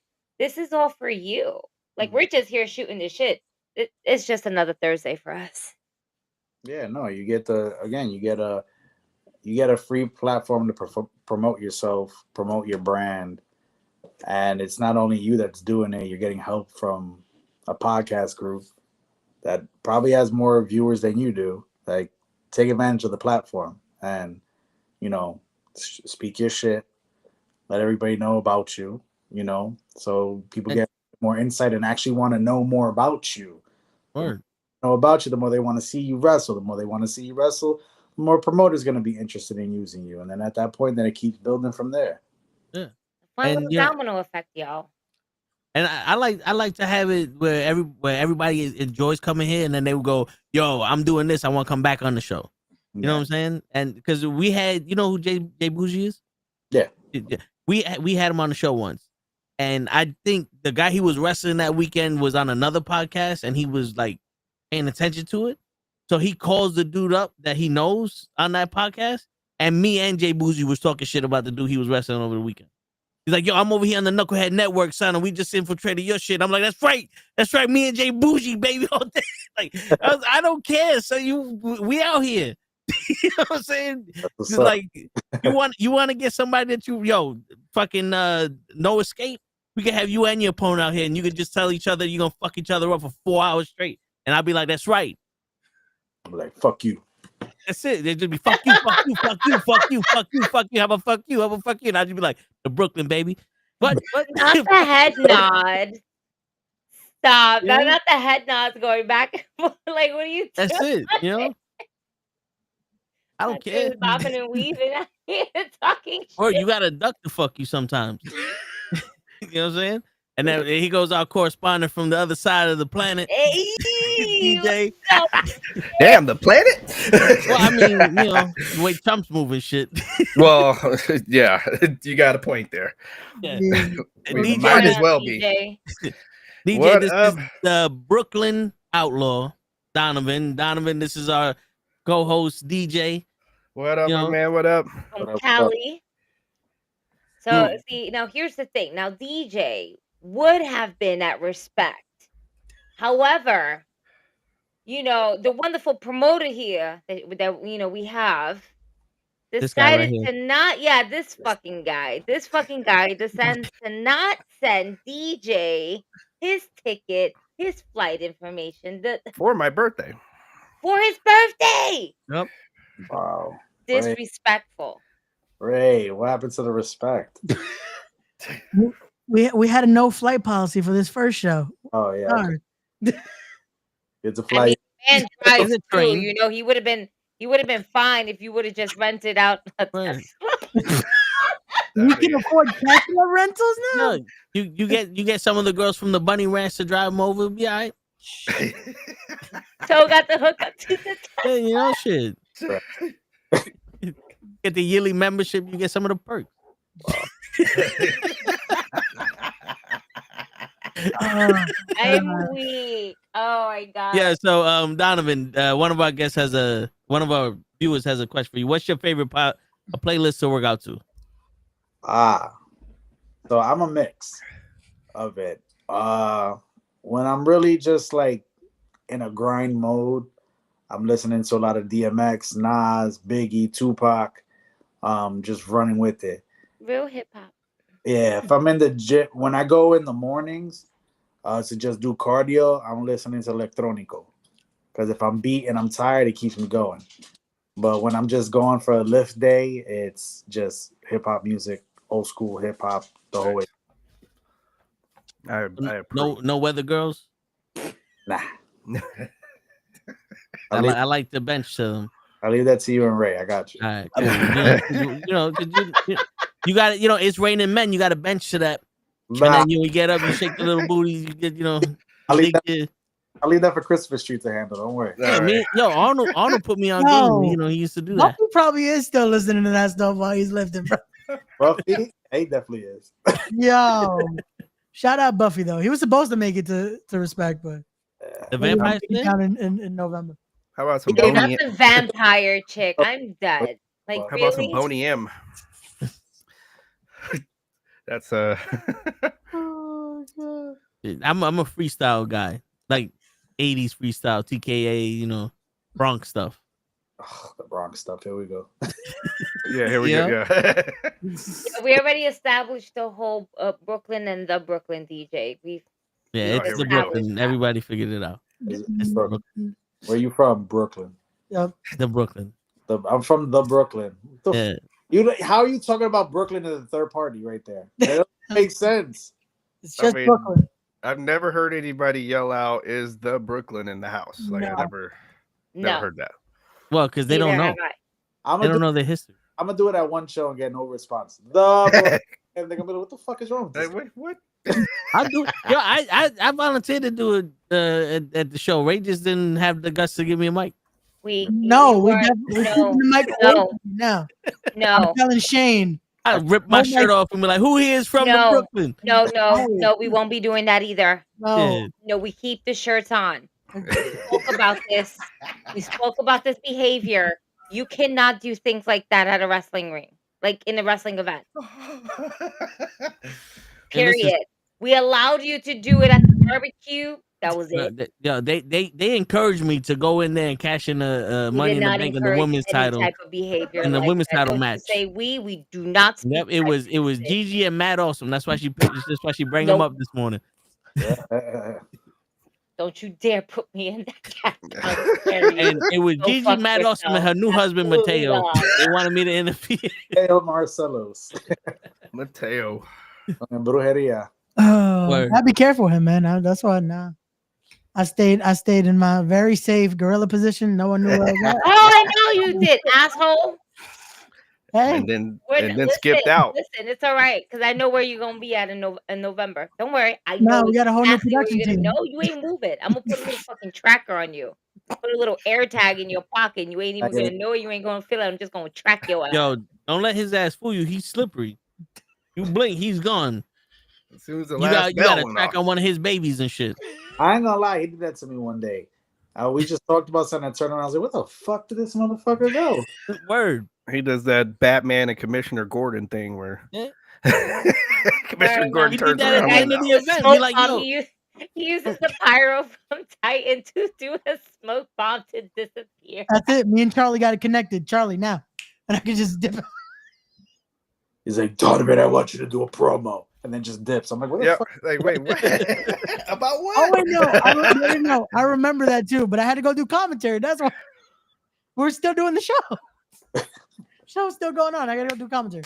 I was like, where the fuck did he go? Why is he so fast? What the fuck's going on here? the minute Respect ended, I'm like, yo, let me go hit a Ray, congratulate him. And like, nah, he gone. Like, what? And then he's like, I got kidnapped. I did. I was lucky. Right after the show, I was able to catch him. So Yeah, we talked. We talked about the match, and then they took me. yeah. They Yeah. abducted him. I made sure I made it an effort to talk to Ray before I left too. That's a big thing for me with any promoter or any which kids should learn too. Like, don't just fucking bounce and give the promoter a big wave goodbye and just leave like as if you did your job. Like, go check with the promoter if you gave him what he wanted, you know, because that's what's gonna get you invited back again. Yeah. Don't think your shit was fired just because you thought it was fired. Like, go check with the fucking promoter. Like, yo, was that what you wanted?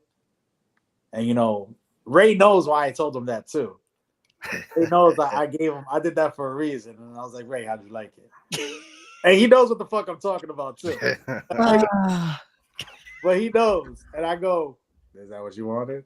No, yeah, that was good. I was like, all right, we'll talk about next time. I tell you, chip on my shoulder, so I definitely had to do that. All love regardless though, but you know, I fuck with him a little bit too. And as you should. Card subject to change mania. My apologies. Yeah, no. Listen, man.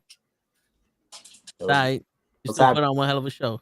Hey, we tried. We're gonna do Nah. it again. You guys did a great fucking job, man. Oh yeah. And I mean, can't shit, wait you for was November in the 10th. show. You did a hell of a job. You Right? over here act like you was a spectator and shit. Had a whole match. Right? You made homeboy bleed. Yep. Remember, he fucked him up. That was it. Fucked him up. And whoever else. That's the story we're sticking to. Yeah. He fucked him up. I'm telling you, I really did not like the match until Mac was co-signing it, and then I saw Gigi had posted it, and then I was asking Ray, "Show me the match. I need to see the match. I need to see how the match came out." And then when I saw it, I was happy with it. Right. Oh, yeah. It was a solid match between you guys. It was really good, just like coming back to it and everything like that. Like watching it back too. Like it was solid, dude. Yeah, no. Again, every wrestler, if you don't question yourself, you're not trying to seek knowledge. So that makes sense. Yeah, for me, I was just like, I don't know, this and that. Maybe my breathing was off. Maybe this and that. Like, you know your body. That's one. Right. And you just know how you feel about the performance. And, when I watched it back, I was like, oh, shit. All right. But you have to be your own worst critic, because if you're not striving for success or striving to be better every time, what the fuck are you doing? Yeah. How are you ever going to succeed, and how are you ever going to get over that next hump that you need to get over if you don't better? Yeah, no. What you're doing. The old saying, knowledge is power. So always learn, always pick up, always know what you can do better the next time. I can say I watched it and maybe just one little pointer that Mac had made, but I think Akira wanted it that way, so I'm kind of in the middle with it. But I knew exactly what Mac was trying to tell me too, so I registered everything Mac was telling me. So I was like, all right, cool, makes total sense what he's saying. But in the same token too, I saw back everything and I was just like, all right, cool, solid, good, happy. I have to get a charger for my phone. I'm sorry, guys. No, it's all good. No worries. No worries. We'll be here. It's all good. You ought to Bring see me the to stuff. you, Ray. I'm about to say, you ought to see the stuff Ray does on the show. All right, Word. There you go, Ray. Right. There you go, Ray. See, Ray, why are you turning my roster against me? Hey, listen, man. They were already against you. All right. We're just showing you the light. Okay. Wow. Yo, Ray, we discussed a spot where in one of these matches it was gonna be free hot dogs for everybody, and you didn't pull the trigger. Dang. What? When did we discuss this? Where was the empanadas? Where was my carne empanada? You promised me carne empanada. Yeah, he promised me a damn pork chop, and I still ain't get it. Damn. The pound cake came before the pork chop, and I had to buy my own pound cake. Oh damn. This is Oh, crazy. Mr. DJ, what's going on, bro? That pound cake have like a scoop of ice cream with it? Oh no, just plain pound cake. It was at Show's house, so we had to cut it for ourselves. He didn't even serve it to us. Oh yeah, you even had to cut it for damn. Yeah, I had to open that shit up. I was like, you know what? I bought it. I'm taking a slice. Damn. We had 15 different rices though. We did. At a barbecue. That's a lot of All rice. right. That's a lot of carbs. That's a lot of rice. That's a lot of carbs. Yes.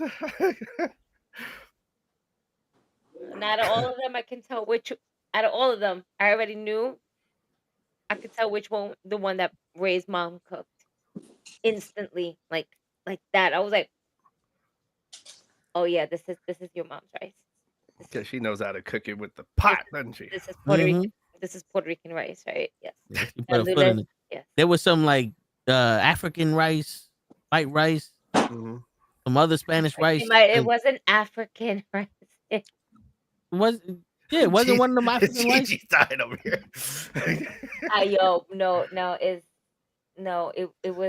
It was rice with beans, but they had used black beans.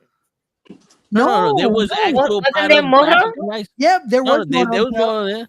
But there was an actual pot of African rice that one of Show's cousins made. Yeah. It just wasn't because it was black. I called it African, Gigi. I'm not food racist. Listen, with you, that's questionable. No, I don't get my food.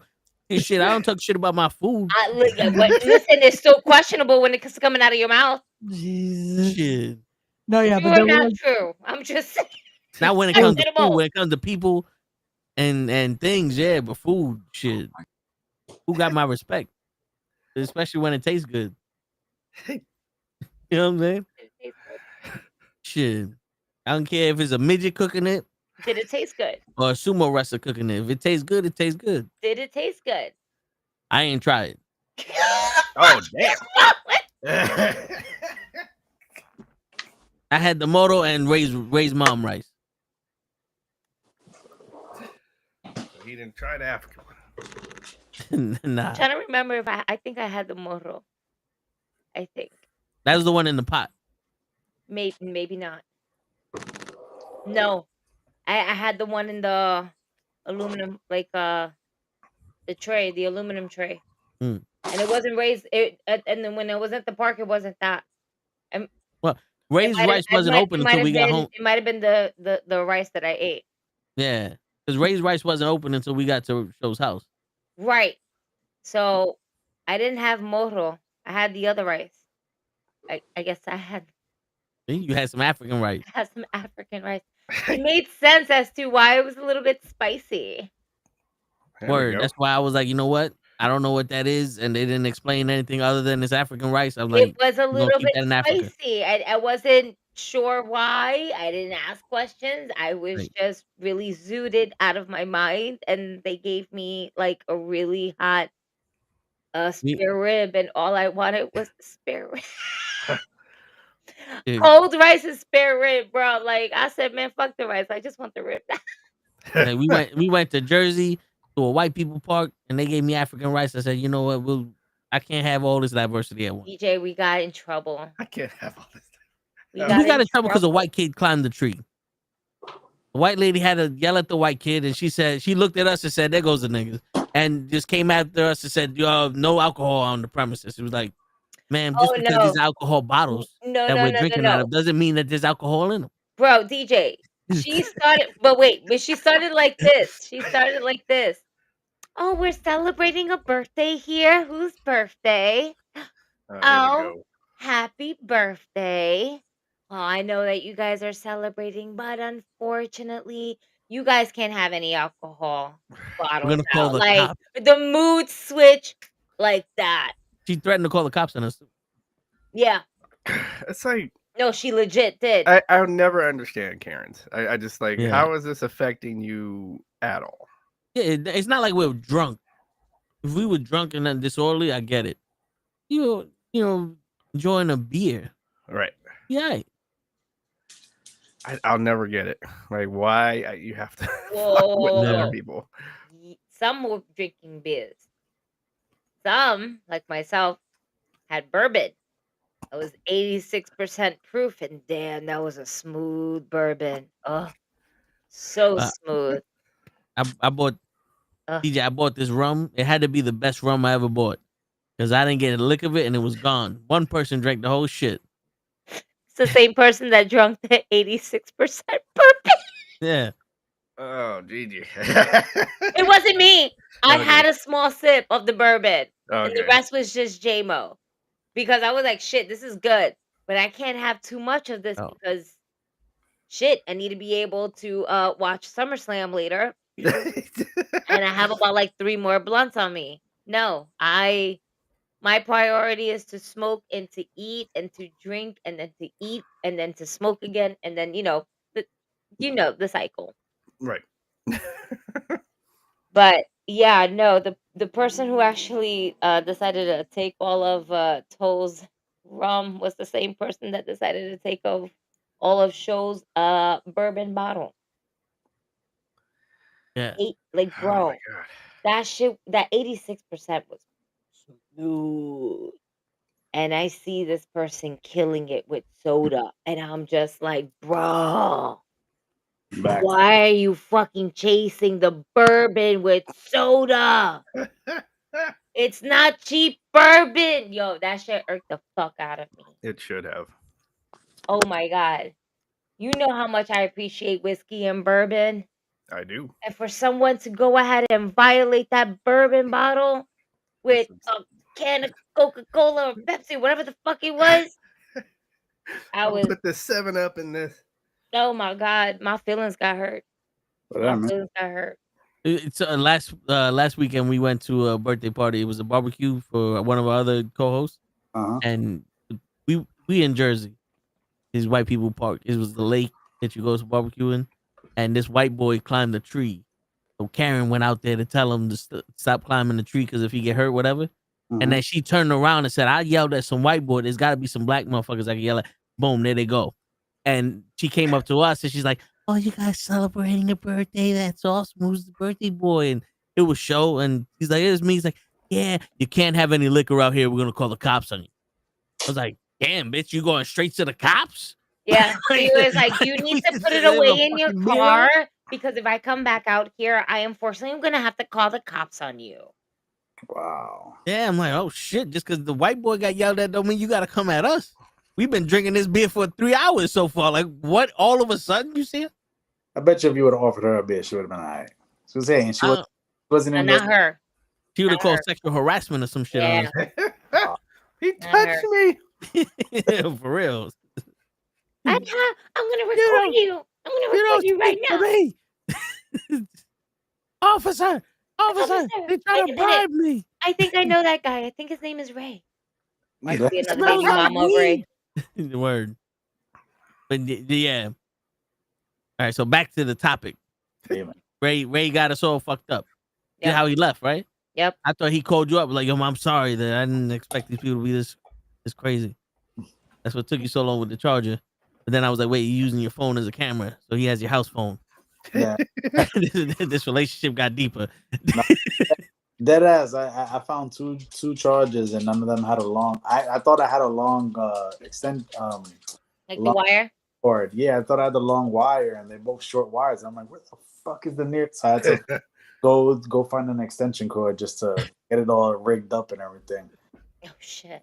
Yeah, nah. Yeah, I couldn't even use my laptop because it's not the camera for some reason is not registering. So damn.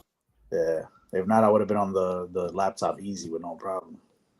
I mean, your phone is working better than most people's. You're right. There'd be times where they'll be glitching and then they'll be like this.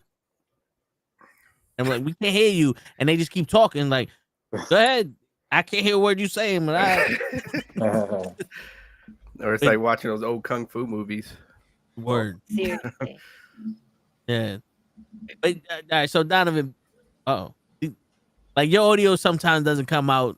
It comes out a little late, but I noticed when somebody's talking and you talk, your audio doesn't come. So I think that's Ray's fault. That has to be Ray's fault. Yeah.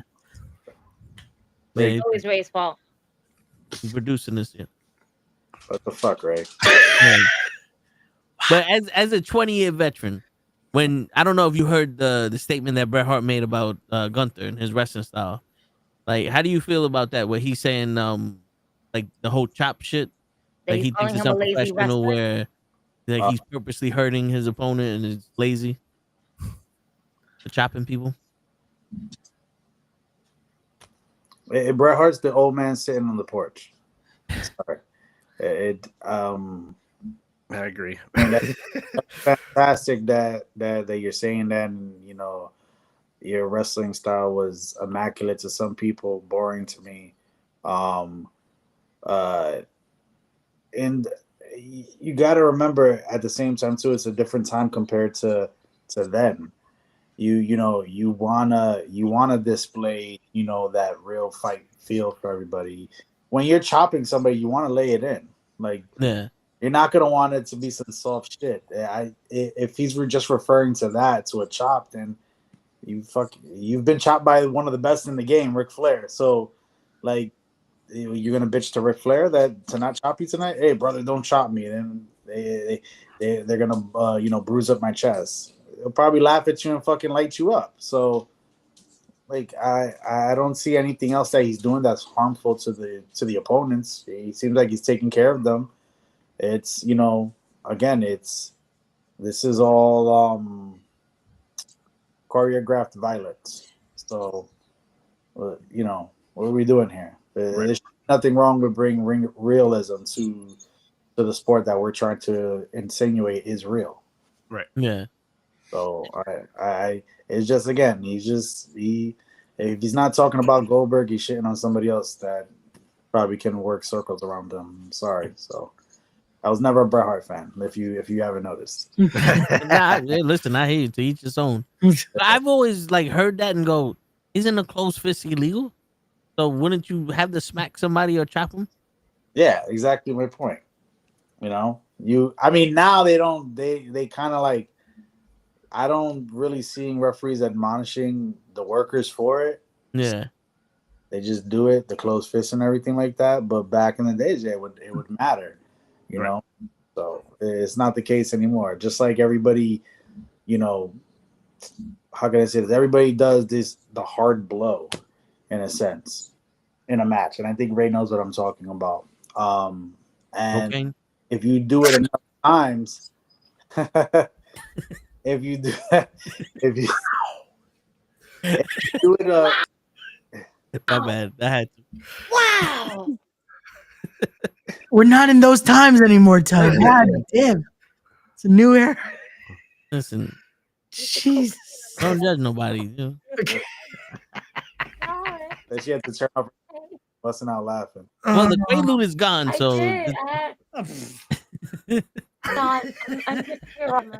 No, my bad. I had to. The door was open. Oh my god! I got my own personal. Oh man! I made me lose my whole train of thought now too. I'm going. Everyone's doing the hard blow. I know what he actually meant, but it wasn't talking about cocaine. God damn it, so. Not yayo.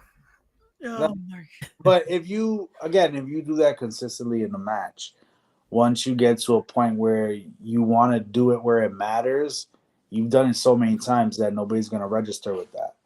That, oh, this is the time that it matters, where you make that impactful sound. So, you know, don't overuse it throughout a whole match, because then when you find that one point, like I said, with the closed fist back in the days, they would set up for that and make that feel important, you know? Whereas we have guys now, everybody's slapping their thighs and making these old loud sounds and everything like that. And it's just like, when you do it when it matters, you're supposed to do it when it matters to create that, oh, you know, not every 5 seconds. So by the time you actually want to do it when it really matters, nobody's going to react to it. It's just going to be the same thing that you just did 5 minutes ago. No? Yeah. Kind of like the Bianca hair whip. Like how it's only ever so often that it makes the loud pop.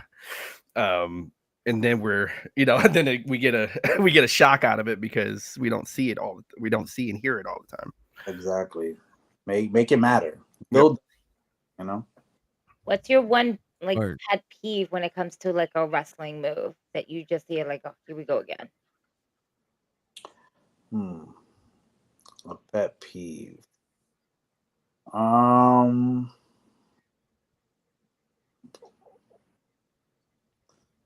be honest with you. The only pet peeve I have when it comes to being in the ring with somebody would honestly be like, don't smoke before a match.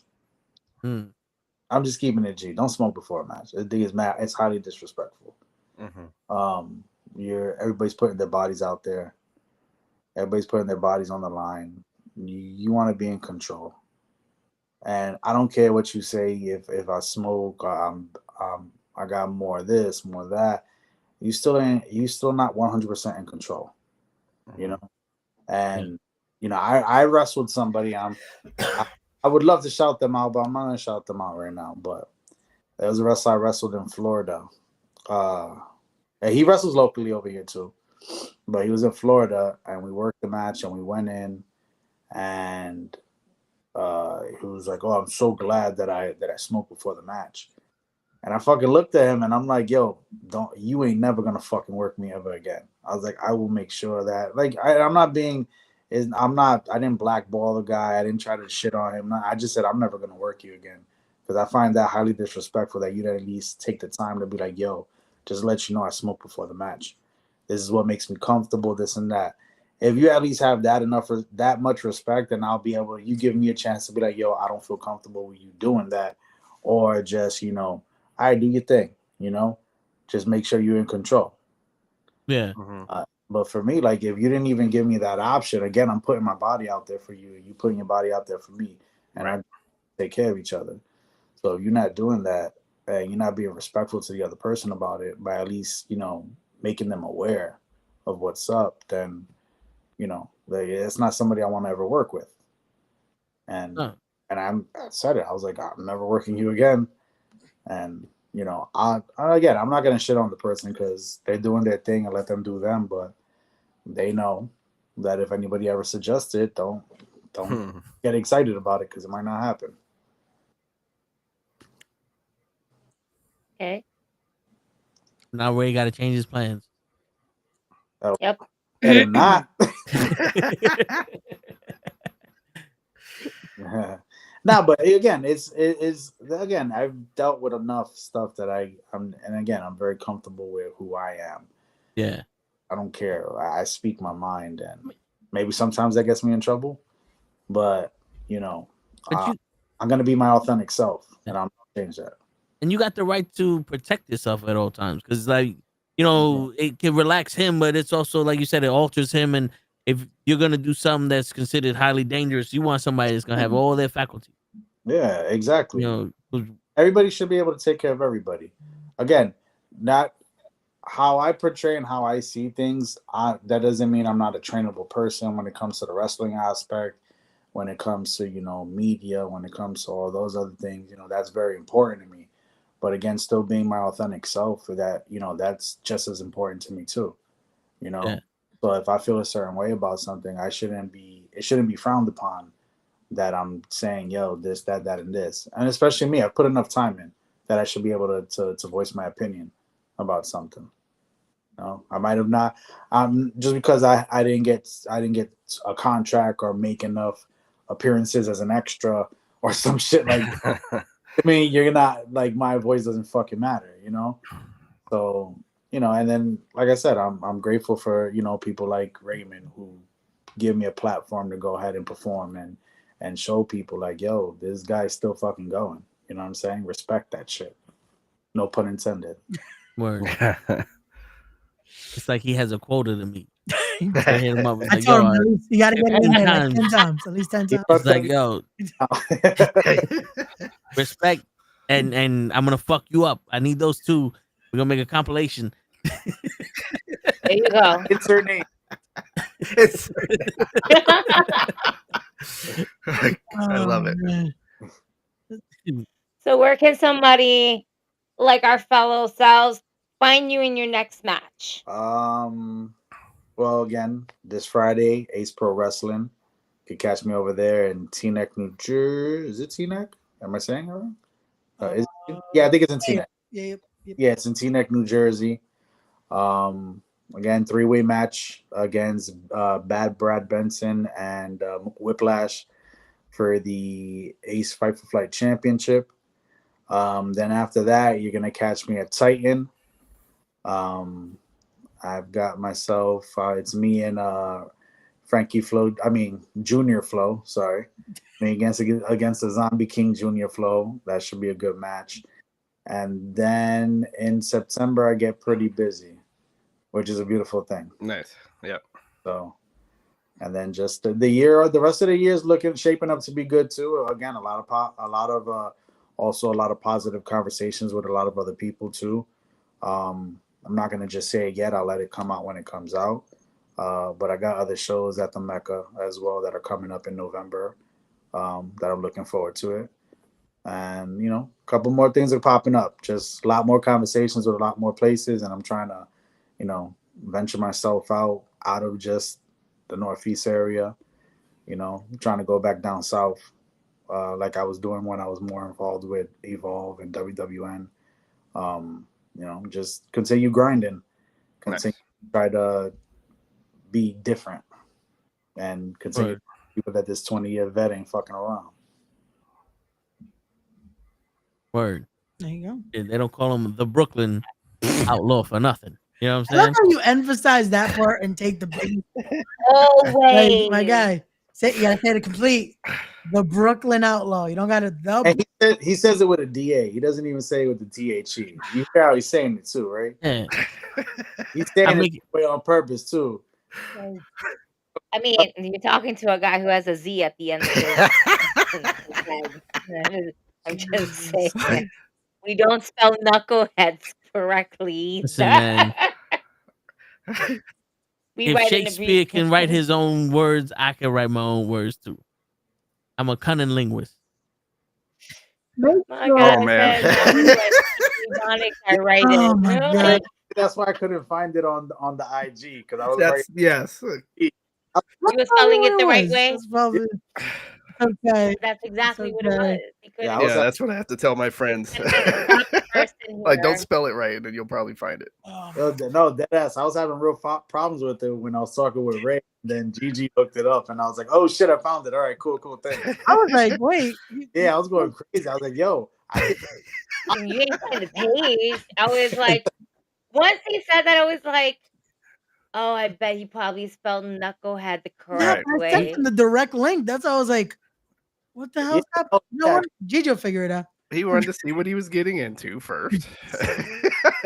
I tried to warn him because I was like, hey, you know how we did my podcast? Yeah, scratch all of that.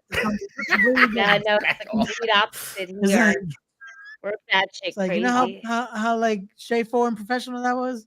Yeah. Wait, you trying to say I was professional today, right? My guy, you tried to convince him that the place he was from isn't what it's called. What you mean the place that he was from? He ain't from the Brooklyn no more? No, he did the same as me. We're moving to Jersey. Jesus. We were smart. That's worse. We gotta get out of hey, you can't. I can't. I grew up in Brooklyn, and I know what it's like growing up where I was at, and the shit that I when I was growing up in Brooklyn, and I didn't want that from kids. Oh no, I hear you. So I moved. I moved out, and I moved when my son was about to be born, and now my son's. My son is now, he's officially 19 as of today. Damn. Congratulations. Happy birthday. Wow. Is 19. My daughter is 16. I got a little one too. So it's nothing but beautiful things. You know what I'm saying? It is. Word. Yeah, it is. Just You'll never catch Ray with kids though, but yeah. He doesn't claim them. He doesn't want the kids. So Yeah. I'm good. I'm good. It is. We got promotions to run. Can't do that right now. Damn. Damn. He sounded You like just John said- Cena when he just said it, you know? He sounded like Michael Jordan when he fucked them kids. thing. Yeah, he got like 500 kids and 500 baby mamas and all. I believe it though. Yo, listen, we was at a funeral and some strange woman walked in the room, just went straight to him like, "Don't I know you from somewhere?" And he said, "You about to." She said, Ray, come on, man. Brother, I was just sitting there. And he came texted in me. He to give texted her me. He's like, "Yo, from now on, my condolences name out is of Brian." nowhere. Bro, she came in out of nowhere, gave in her condolences, and we're all just like kind of looking at her like, oh, okay, this is strange. All right, cool. This is great. And then she looks at Ray. She's like, you look familiar. I know you. I know you from somewhere. You live around here? No, I live in Brooklyn. No, you got to be from around here somewhere. I was like, oh, he hangs around here sometimes. Oh, I can trust maybe those eyes. that's why. Yeah, she went to. That's it was by my why. eyes. I was like, I've seen you before. Your eyes. Oh. Telling That's you, how bro. he gets them with the eyes. You gotta stop running away from your baby mamas like that. You know how they call Trey Songz Mr. See Your Girl? We call Ray Mr. Impregnate Your Girl. Hey. Pull out game is just trash. Word. We got a couple people in the indies like that, but I ain't gonna say more.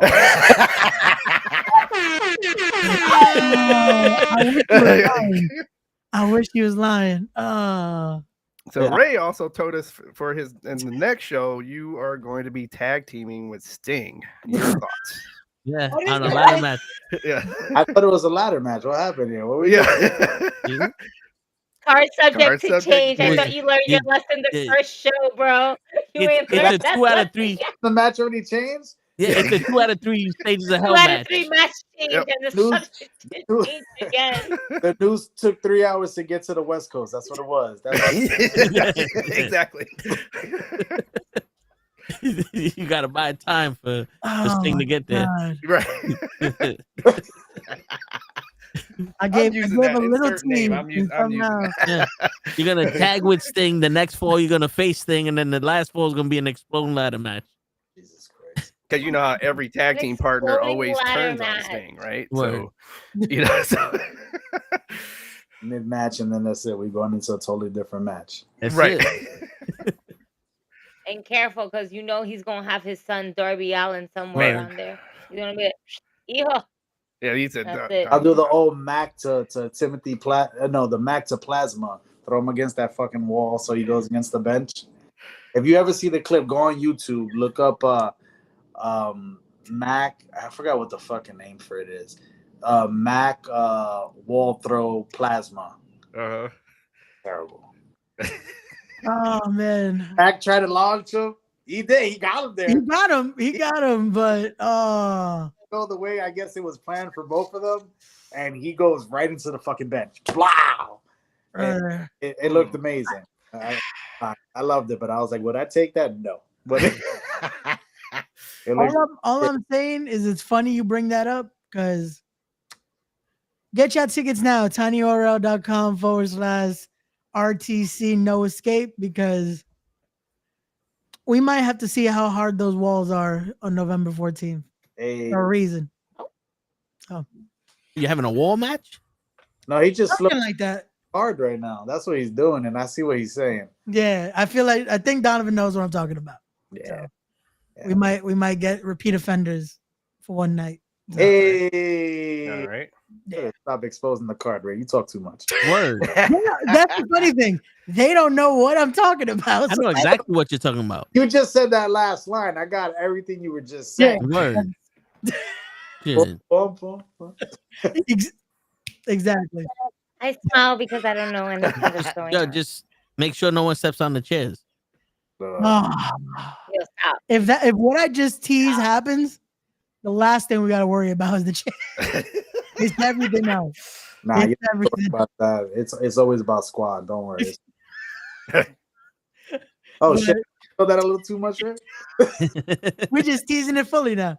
But make sure if y'all haven't already, go follow Donovan on all of his social media, BK_Outlaw718. That is on Instagram, on X, Twitter, whatever you want to call it. Mm-hmm. And again, go check him out tomorrow.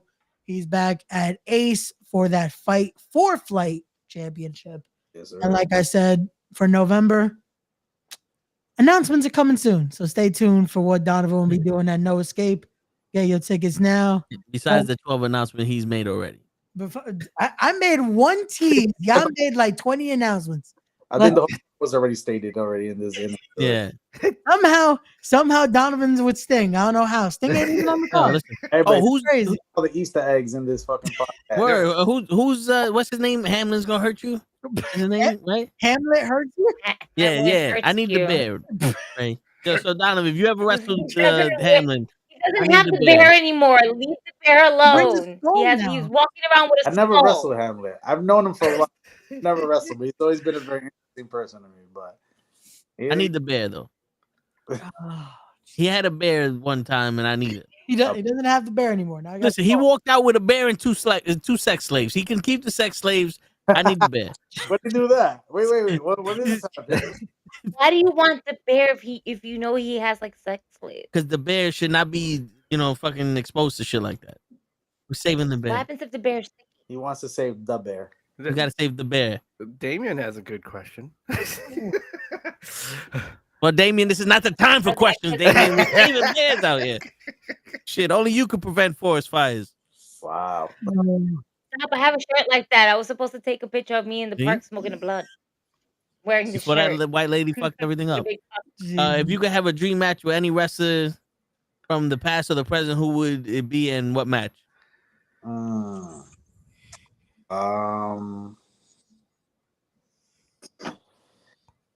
Dream match. Or a dream moment. Matches are about moments. Gigi, come on. I'm gonna have to stay true to what I said. My dream match is the notorious 187 Homicide. You get him in a match, and if you want to say dream scenario, let's book that shit at WrestleMania in New York. There you go. What stipulation? No DQ. Just go fucking crazy. Okay. Because I know Homicide, when he gets hype, So word. Falls count anywhere. He goes, yeah. When he at in this part of his career, he was just blowing dudes up on purpose to be like, yo, you still can't run with this OG, and you the star now. And he was being malicious, but at the same time, not malicious in a bad way. He was being malicious because he was testing out the stars of the futures, or the ones that are claiming that they are. Yeah. Either exposing you or showing that you can roll with him. Baptism under fire. Exactly. Think or swim, my guy. Mm-hmm. Can't swing. If you can't swim with an OG like him, that's moving probably better than half the guys here and have better cardio than them, then what you doing this? Like, if you're the top guy, you better reassess who you really are and get your shit together. Word. So, and keeping the G. So you said in New York, we talking about Yankee Stadium, the Barclays, Madison Square Garden. I'm from Brooklyn, so let's do the Barclays. I mean, no. Let me reassess that answer because MSG has always been like the spot, Yeah. So if you're gonna do it, you're gonna do it in MSG. Okay, I hear you. Yeah. I feel you. Nostalgia. Yeah, alive. Barclays Center. It just got there. Like, yeah, you alright.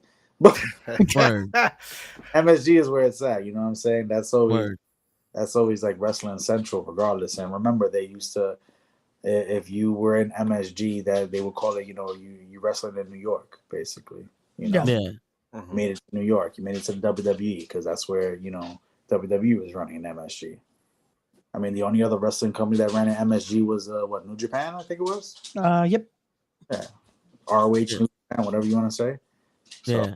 That was just that one night. Exactly. Yeah. That was a big moment, regardless. Yeah. But still, that's still WWE's platform. That's their spot. Word. Can't take that away from them. You gonna try though? We talking about AEW. Okay. No. I'm talking about respect. He said, "Oh, respect." Yeah. What? This podcast is gonna blow up so much. We're gonna start making $1 million a year. We're gonna be Mr. Beast is gonna work for us, and then we just gonna own the Yankee Stadium and Madison Square Garden. We have to have some wrestling event in Yankee Stadium. You know what I'm saying? Like, Ray, make that money, bro. Yo, that's what I'm saying. Yo, I don't know how they're trying to get me to get 401ks before we get the first. No, that's just Gigi. Shit. Yo, DJ, Gigi booked one match and was like, now I need personal time off, vacation, family sick leave, dental, vision. I need life insurance. Yeah, I need to live my best life. I can't be insurance. Yeah. I need to live my best life. You gotta pay for her hair and makeup. It's like shit. Word, have you seen? I gotta do the touch up. All right, like it's been a minute. All right, I haven't updated my action figures. It's been a minute. I need another one. What can you do for 2, 12, 24.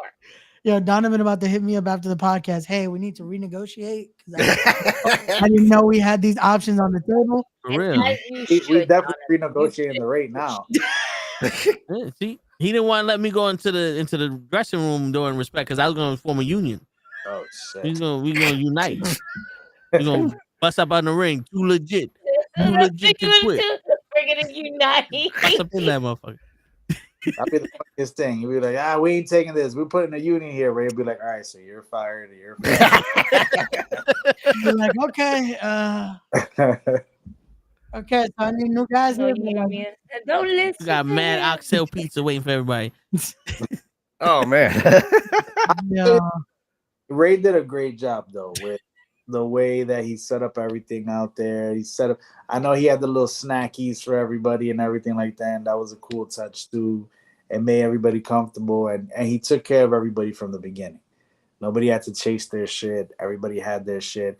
It always puts workers in a good feel, knowing that they already got their envelopes, they got all their shit, they're chilling. Steve Off does that too. Sometimes he PayPals me like 3 weeks before the fucking show. I'm like, yo, what the fuck? I budget my week out. Like, what? You fucking my shit up right now. So it's like it's not. You gotta not look at it like it's not there. Like, nah, that money not there. So he be blessing some. It's funny because some of my shit is connected with my PayPal. So when I get certain bills that come out, I look at it and I look at my account and I'm like, where the fuck did the money go? Like, my money's still here. The bills are being paid. I'm like, I'm not getting it. And then I go into my fucking PayPal. I'm like, oh, Steve paid me. Okay, that's where it went. So it's never. Sometimes a good thing, but again, it's always good for you to get there as a worker and you're already being taken care of. You're getting your shit, so it's already putting you in a good mood already as a worker. Yeah, like, all right, that's the last thing I need to worry about. That's already out the way. Now let me just focus on performing and doing what I have to do and just getting it done. Giving them a reason to bring me back. Yeah, that was the one thing I wanted to make sure. Up for you as performers. Hmm? I said it's like it keeps the morale up for you guys as the performers. Absolutely, because the guys are already taken care of, and they know they have that sense and that feel like, all right, I've been taken care of. It was the same thing with Billy with TCW. Like, we did the North Carolina trip, and he took care of me. He lived up to his word and everything like that, and I respect that so much because not a lot of promoters do that. They'll say all their shit and the gate was light today, guys. But that week that we were there, it was we did 2 nights, and it was the first time around that we went, at least the first time around that I went with them, and he lived up to his word. He took care of me. It was around Valentine's Day, if I'm not mistaken. That weekend was it was a very successful weekend, and he lived up to his word on everything he told me. And of course, independent wrestling, everybody's a fucking gossip, and everybody just has their own versions and stories of how they've dealt with people and felt like they dealt with people. And I'm always the type that I'm very much so like, I'll decide how I feel about you when I deal with you. Like, I'm not gonna listen to what he said, she said, they said based on their experiences of that person. I'm going to base it based on my experience because, again, like I said, I'm a grown-ass man. So I ain't going to listen to you gossip about somebody and automatically me pass my judgment on you without knowing you, Right. And it's not – I'll have it in the back of my head that if I see it pop up, then I already know. Like, oh, this is what they were talking about. All right, I get it, But same token, too, like, again, I go in dealing with somebody with a, an open mind and no thought process about them or based on how other people feel. Let me deal with them, and then I'll base my judgment on that and just say, well, whatever. So, the people I've heard horror stories about are the people that have actually taken care of me. So why am I going to believe you compared to dealing with them? Maybe you just had a bad situation, or maybe you just don't handle yourself like a professional. There you go. That part. Yeah. That's why I wanted to make sure not one person could say a bad story about how I ran the show that day. I mean, I can. I got stories. I have a lot of bad things to say about you, asshole. Okay. Like that. No member of my actual roster can say a bad thing about me. There you go. We was on the roster. We put out the interview with Darius Carter right before the event, Ray. That's the reason why you got all the views, Ray. I got poisoned. That was the reason because of you, Ray. Uh-oh.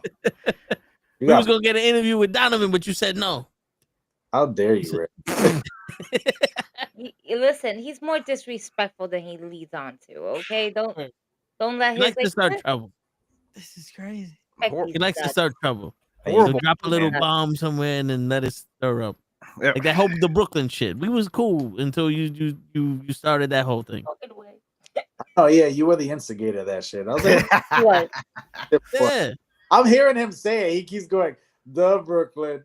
I was like, yo, fuck you, Ray. I hear you saying it the whole time. I'm saying, is this the motherfucker that been saying it?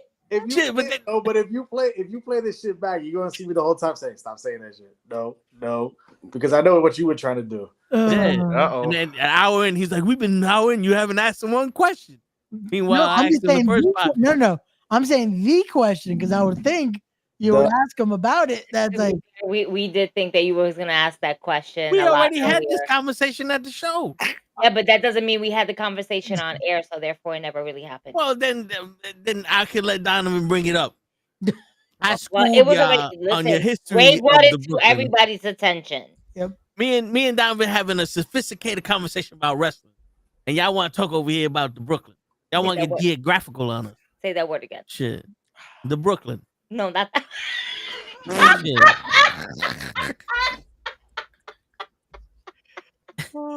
Shit. There's nowhere you'll look it up where it says that shit. Yo, when you cross the Brooklyn Bridge, it says the Brooklyn Bridge. The Brooklyn Bridge. Speaking on the specific. Oh man. The DJ, we really tried. We tried, DJ. When you go, all right, when you go on the Brooklyn Bridge, right? Does it say welcome to the Brooklyn? Or does it say welcome to Brooklyn? It says welcome to the Brooklyn. No, it doesn't. It's silent. No, it doesn't. Don't lie. Just like the United States of America, of is silent. The is silent. Some of it says Oy you pay by the letter in those on those signs. You pay by the letter, and Brooklyn's cheap.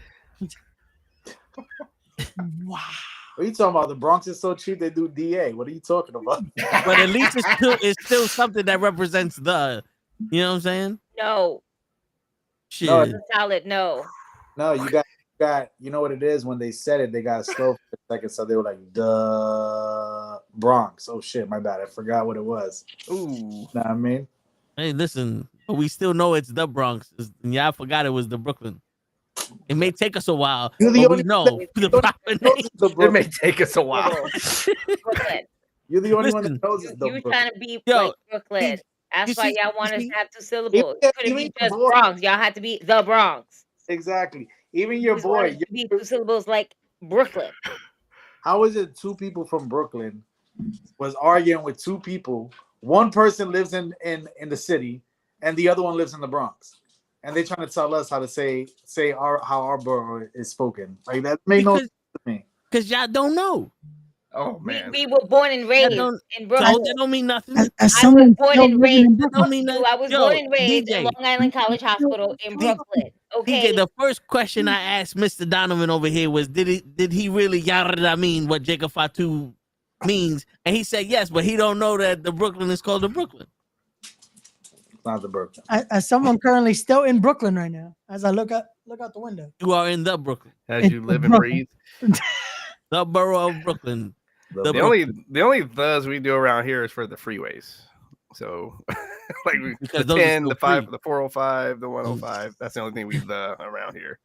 Mm-hmm.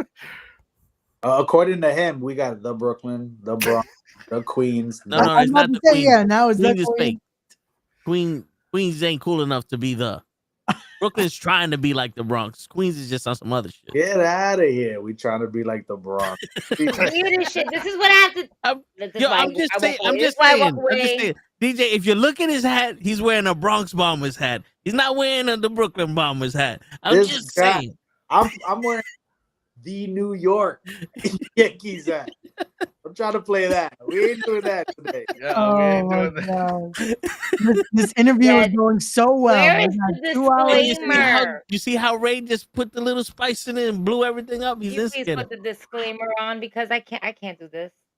You need to put the disclaimer back on for me. Let's say that I apologize for anything and everything that you say, that I don't agree to it. Because you can't apologize for teaching history to these people. Stop. It's not. Let's not. So if I show up to visit and I say, go to the taxi and say, hey, take me to the Brooklyn, he's not gonna look at me funny.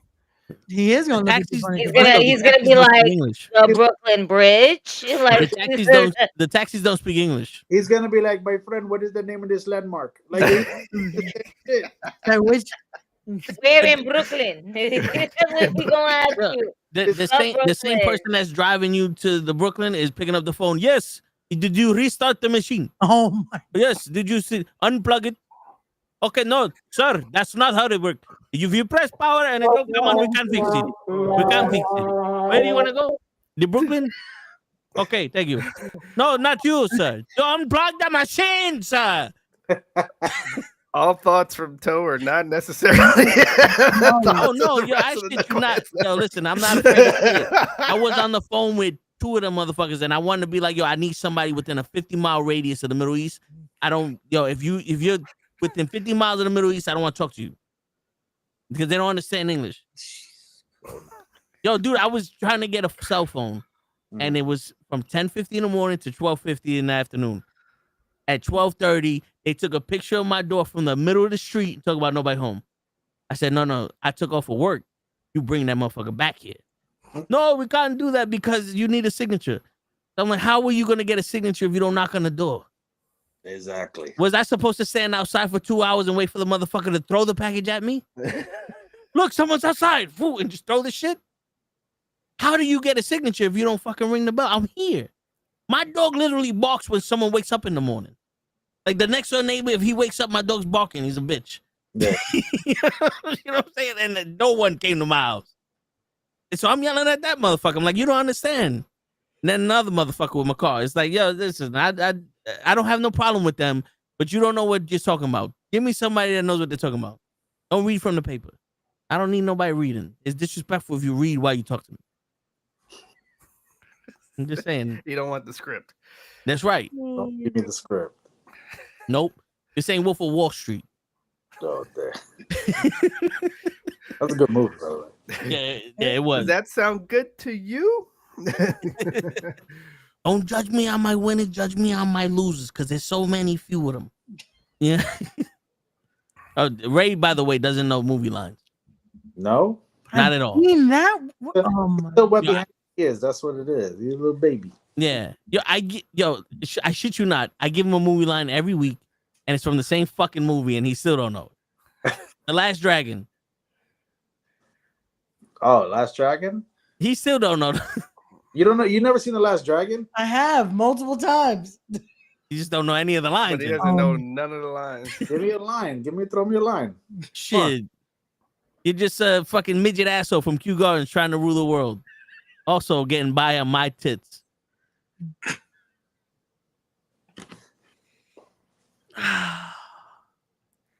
You know, for as many times you're always on your phone, this could be the moment where you should be on your phone looking up something if you can't come up with anything. You don't recognize that line, Donovan? Say it again. You're just a midget asshole trying to rule the world, also getting by on my tits. From Kew Gardens. From Kew Gardens. Damn, all right.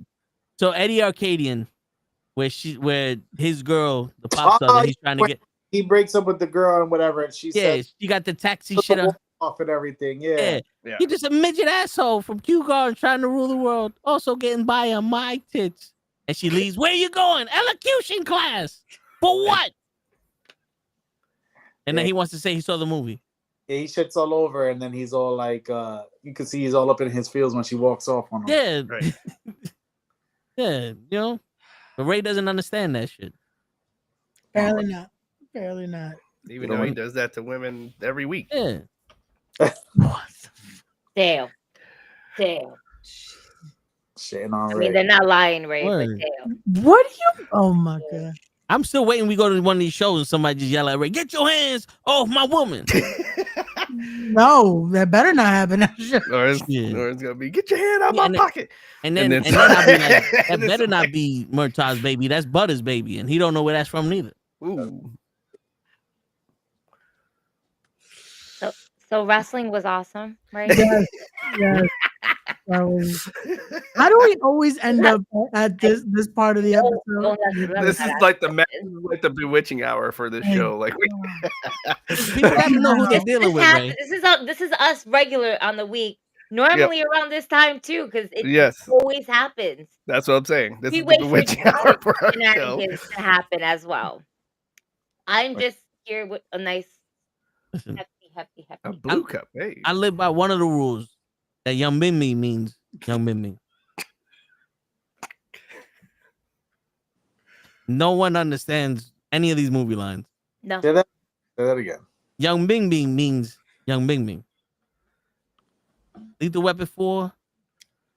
Uncle, You ain't gonna he's catch. in the dentist's office. You're better with the movie lines than I'm gonna be. Trust me on that. Especially in this state right now. Trust me, you're gonna beat me on all the movie lines. Listen, he beats everybody at Yes. this point. And we just like You after a remember while, when it's just him. It's when just Uncle yeah, he's in the dentist's office, and they give the laughing gas, and he's like, "Your baby's having my baby, oh baby." What movie was that again? Lethal Weapon 4.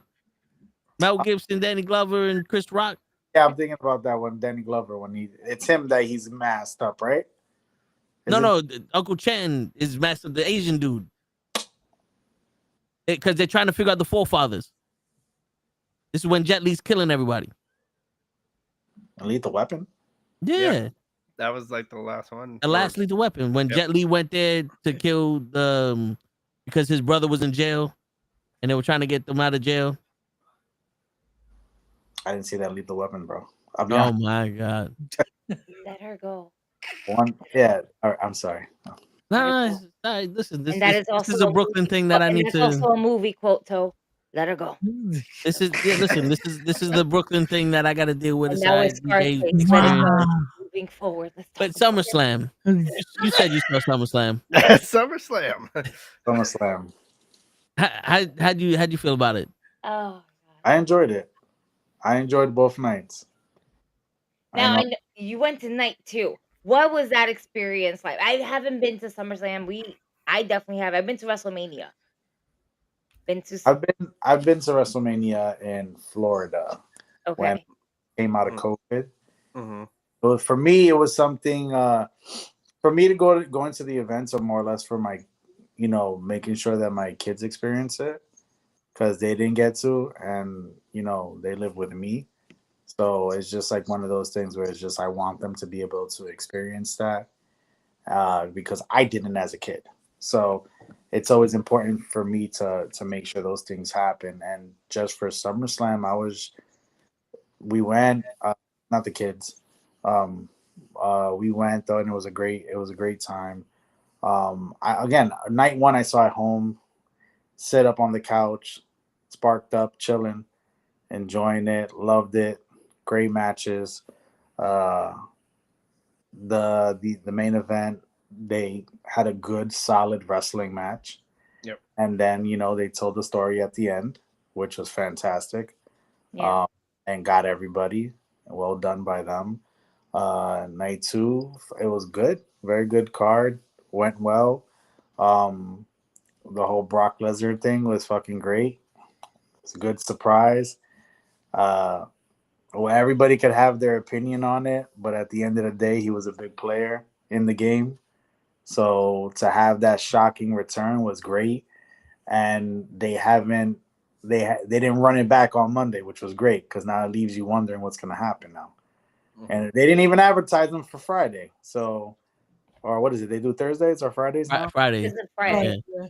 It's Friday. So, you don't know if he's going to show up or not. You don't know what's going to be the deal, So they're leaving that out in the air to just let it happen, or maybe John's going to call him out, whatever the case may be. But, I thought it was a good return. And it left the people happy because, as you can see now, everybody's turning on, everybody always turns on the baby face every time.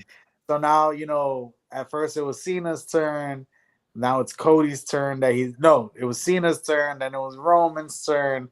Now it's Cody's turn. Like, honestly, to me, I laugh at all this and I have a great time seeing it, because it's like, all right, Cena's fucking dope, and what he's spitting is fire, and this and that. And, I can't wait for him to be the champ, and he wins the title, and it's like, oh, this is great. And then after a while, it's like, oh, I'm fucking getting tired of Cena. He fucking sucks. He's terrible. Why do we have him? I hate him, blah, blah, blah, blah.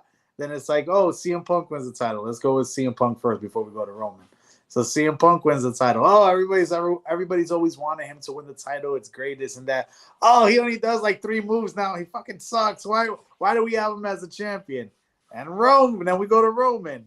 Longest fucking reign. Everybody's experienced history. They're being a part of history, and they don't even comprehend that part either. Right. Oh, he fucking sucks. Why is he the champion? He's a champion for this long, this and that.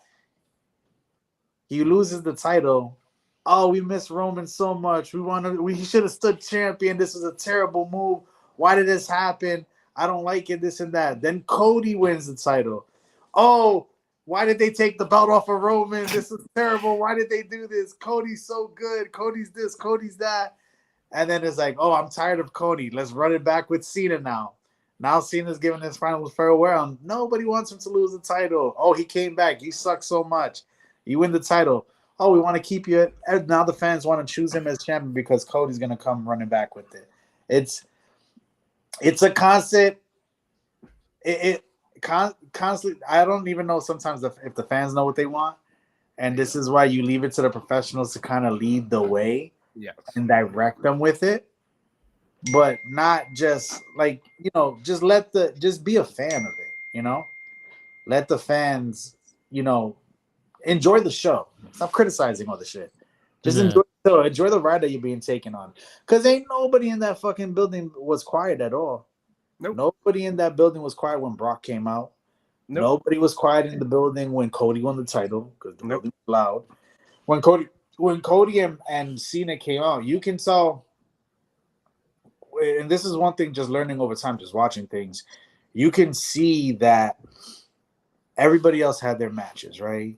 You had AJ and Dominic, and you see how everybody's now slowly feeling Dominic because he's a cool bad guy, and you just can't help but gravitate to that, And then you got AJ. He's in the descending part of his career, but he's still the fucking OG, still great, still doing his thing, and you respect what he's doing.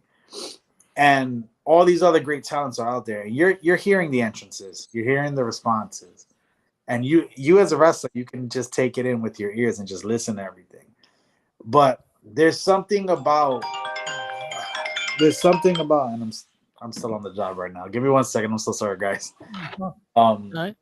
Give me 1 second. I gotta answer this phone call. All good. I'll get back to it. I'm sorry. All right. Hello. But he was giving some bars there, though. Yeah. I'm just gonna mute his mic so that way we don't hear what is coming when it comes back. But yeah. So DJ, you came in late. What did you think of SummerSlam? I pretty much mirror what Donovan was saying. I enjoyed myself on both nights. I did like the endings to both. Even like I've never been a big Seth Rollins guy ever. But I see where, we have this story. There's supposed to be this badass fraction. So I know that this had to happen. Okay. And that's probably gonna be the next feud is gonna be CM Punk and like that. Well, I should say that feud is going to continue now, but now with the title. Yeah. So okay, at least we got to see CM Punk win. I thought this was the Cody we were asking for when he was champion, and he had like these, because if you remember when he was champion, he had some other no disqualification matches, and it's like, how are you soft in a no disqualification match? Yeah, but this time he's like, no, I'm undoing the I'm undoing the ring gear to hit you with it. Like, so okay, I was like, now this is the Cody we wanted, so and I got to pull out all the stops to win this. That's how I like, you need to be, that should be you every match. Yeah. In my opinion, that was his best match that he's had since he's come back to WWE. I was telling Ray that I think that was the best match that Cena had in his goodbye run also. Yeah. Cena did a great job in that match, and I'm not like, I'm not a Cena fan. Like, not for nothing. And we all saw WrestleMania. WrestleMania was not it with that match that they had. But this one in SummerSlam definitely kind of made up for that shit that they gave us at Mania. And we didn't need Travis Scott. We didn't need The Rock. We just needed a solid fucking match. And they delivered. They both equally delivered. And Yeah. yeah, now we're seeing somewhat of like a heel turn in a sense where and a heel turn, and it's mainly because the fans are booing him at this point. Okay, as soon as Cena came back with them colors, the fans said, "Yes, Yep. we accept this. We want this. This is the Cena we want. You can't give me SummerSlam without colorful colors of John Cena." Because the heel Cena run was doomed since the start. The day after Cena's heel run, was, It was. It would not have been had The Rock showed up for Mania, had him added more to everything. And then even after Mania, if The Rock and Travis Scott fell off and whatever the case may be, due to whatever and anything and everything. Then we get this John Cena's like, you know what? They still left me. You can still use that story. They Yeah. still left me. What fucking killed that heel turn overall, really, it was The Rock. He was the missing piece because he was the one that added it to it. Mhm. You just need to continue to stir it. You just decide, nope, that's it. We're good. You It guys go wasn't have me. the match You now. don't need me. Like, bro, you set this shit up. Continue stirring this boat that we're in. You're sending us on a ride, but this is a fucked up, like, what is this? A side quest? No. You're not a side quest. Okay? Because hindsight Travis 2020, you can Scott see. is a side quest. Yeah. Okay? The Rock is not a side. He's the final boss. He's the final boss. Yeah. Okay? If you fucking put yourself in there, final boss, bitch, put your ass back in there. Just one more time. And it's not even to say it like that, but bro, how you just gonna boop? No, you thought, no, what? Yeah. And it you can tell, hindsight being 2020, you can tell that they had a plan, and then after night one, it was like, Cena, you're gonna have to do this shit on your own. And he was like, what?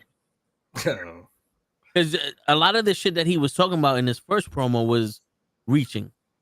He's, like, you was abusive to me. It kind of felt like he was just saying all the shit that people were saying about him back to the people. And it was like, so it wasn't authentic. Usually the shit that comes out of Cena's mouth is so authentic, whether it's bullshit or not. It just seems like he believes it. He didn't believe a fucking word he was saying that whole run of him being a heel. No. I don't know. Yeah, dude. I'm gonna have to disagree with you on that, because what Cena was doing, and I want you to really go back and play those promos again. Cena was doing classic, basic heel work. That's literally all he was doing. And he's just literally telling you basically he's saying everything that I've said before is not, well, basically what he was saying is everything he said, everything he's said before, now it's, I'm not doing it in that way because that's what you guys wanted. Yeah. Not doing what I want. Now I'm getting things because I want it, I deserve it, it belongs to me. Whereas before it was just like, I'm doing it for you guys. I'm doing it for the universe. Yeah, but when he was a heel with the Thugonomics, you can tell that he was invested in that character. When he's talking and like he's screaming, "You get nothing, you get this, you get that," and then every week we see him with a new merchandise. The fans, it's like, okay, wait a minute. You just said we don't get new merchandise, but every place you go to, you have your own personal shirt there. Oh, the machine. Okay, and then you're like, I'm gonna ruin wrestling for y'all, and it's like, what, you gonna ruin the match? Because you wasn't putting on the best match. Look, I said the best match he had this whole run was SummerSlam. And then the other matches is like, he's saying he lost a step. If that's him losing a step and he's like, that's his character, he's trying to portray that, cool. But homeboy, then you need The Rock and Travis Scott to help you out. And I was saying that the heel turn was ruined because The Rock, after that Hell in a Cell, they didn't push anything other with The Rock, and they did that bullshit at WrestleMania with Travis Scott. It fell on him. Like, hindsight 2020, he was probably like, this is the plan, and then it's called subject to change right before you go out, and he's like, "Fuck, now I gotta pull something out my ass." The way I'm on seeing it, and I'm hoping that it'll go, is that the payoff will eventually be the one guy he had a great feud with, a good 2-year feud with, and that was with The Rock, and that's how it ends for him. So him, The Rock causing him to turn heel, or him investing in The Rock and selling his soul, I think the perfect payoff would be The Rock coming back for that you flip-flopped, and then he has his last hurrah against one of his biggest rivals, because you can't do Edge because he's busy. Yeah. There's, you can't do Edge, you can't do Jericho. So who are you gonna run with? Somebody that he had one of his biggest programs with, and that was with The Rock. So if it comes out that way, then the program was well played, and it just made you, as a fan, be a little bit more patient and just let everything play itself through. Now, is it well played, or was it just very well adjusted?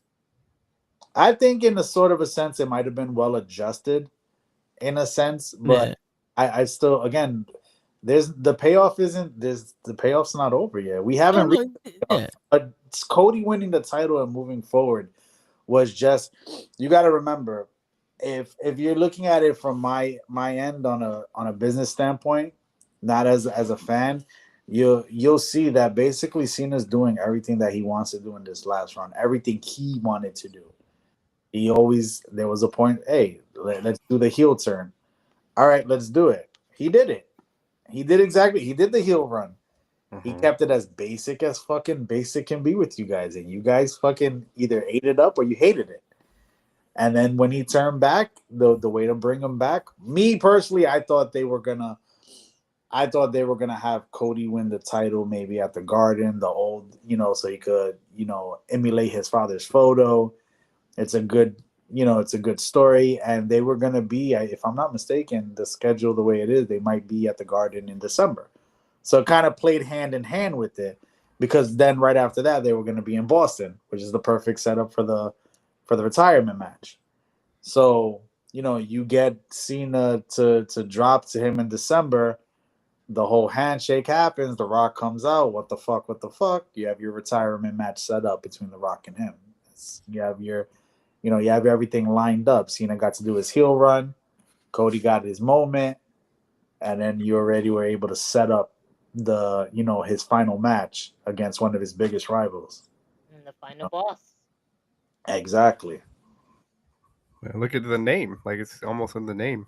Yeah. The story plays itself. It plays itself out the way it needed to. But whatever happened and whatever audible they had to call, I mean, it kept you invested regardless, When the slap happened, everybody was like, what the fuck's going on here, And then everything, like, you saw it one way, where it's like The Rock is showing so much respect and this and that. And then in the midst of that promo, it was like a complete 280. You know what I'm saying? I mean, 360, whatever. It was that, Yeah. All of a sudden, it's just like, and it wasn't anything. The beautiful part about it to me is it wasn't just in the midst of a match it happened or this and that. It was like, oh, you talking a little wild. I'm about to check you right now for what you just said. Mm-hmm. And then people didn't realize that. Everybody was looking at us, oh God, The Rock turned into a bad guy. He chose he this and that. No, he chose his fucking family. Don't disrespect my family. I'm gonna bitch smack you and I'm gonna make you look like a bitch. And that's exactly what he did. Right. He smacked him, he checked him, and then everybody's like, boo, you're the bad guy. And for me, I was like, you sticking up for your family. Yeah. Right? You know what I'm saying? So the true heel was Cody in that one, if you really didn't watch. He disrespecting someone else's family. And Rock came in and checked him. So it played again, it was masterfully done. And it was a good audible that was called. But everybody wanted Super Cena back. They called it. He came out the way it was too. When Cena came out, he came out with the whole black and white lettering of Cena there in the beginning, and then I think like a couple seconds in it, he had the T-shirt though, And then once his regular shit went on, the place lost it. And then they lost it even more the moment he started running down the ramp. Because now it's like vintage Cena. You know? Yeah. He played that crowd masterfully, bro. I know people didn't buy it, but that was the point of it. Like everybody was like, "Oh, he's a heel. Not, I don't like this and that." That's exactly what he wanted you to do. He wanted you to talk like that because then when he turned it up back to being Super Cena, you got hyped for somebody that you guys were all hating on for a minute. You guys were all saying it was boring. Look at that. Look at that. I don't know if you saw the intro to this video. I I don't get hype. over it. No matter what Dina 20-minute does, intro. Joe just doesn't Listen. like him, so it's okay. I would say this. I was there. I would say this. I was waiting The for way this. that he just basically said on Friday before SummerSlam that The Rock and Travis Scott fucked me over and I don't want to do this shit no more, so I'm back to being a good guy was like, okay, that's simple enough. All right, he's a good guy. All right, we get it. Cool. Yeah, I mean, again, that still might be right there. That might be your Easter egg. Yeah. You know what I'm saying? He kind of went against the system now. He went against what he thought was the right way. But in a sense, he still used it to get what he wanted. Yeah. Right. So it plays hand in hand with each other. Again, the story for me, the story for Cena didn't end at Mania. It was, it's a chapter in the final Chapter of Cena. yeah. Exactly. It's one of the chapters in towards the end of that book. And it still hasn't played itself out. There's still a couple months we got left until it's finally done. So Don't remind me. let's play. The ones that shit ended as of yesterday. Yeah, he was having good matches. You gotta give him a little sense. So it was like, I'm not giving him shit.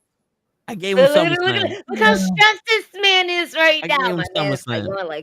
going like this. You're stressed right now for even thinking about it. Meanwhile, I'm over here like, yo, my childhood's ended.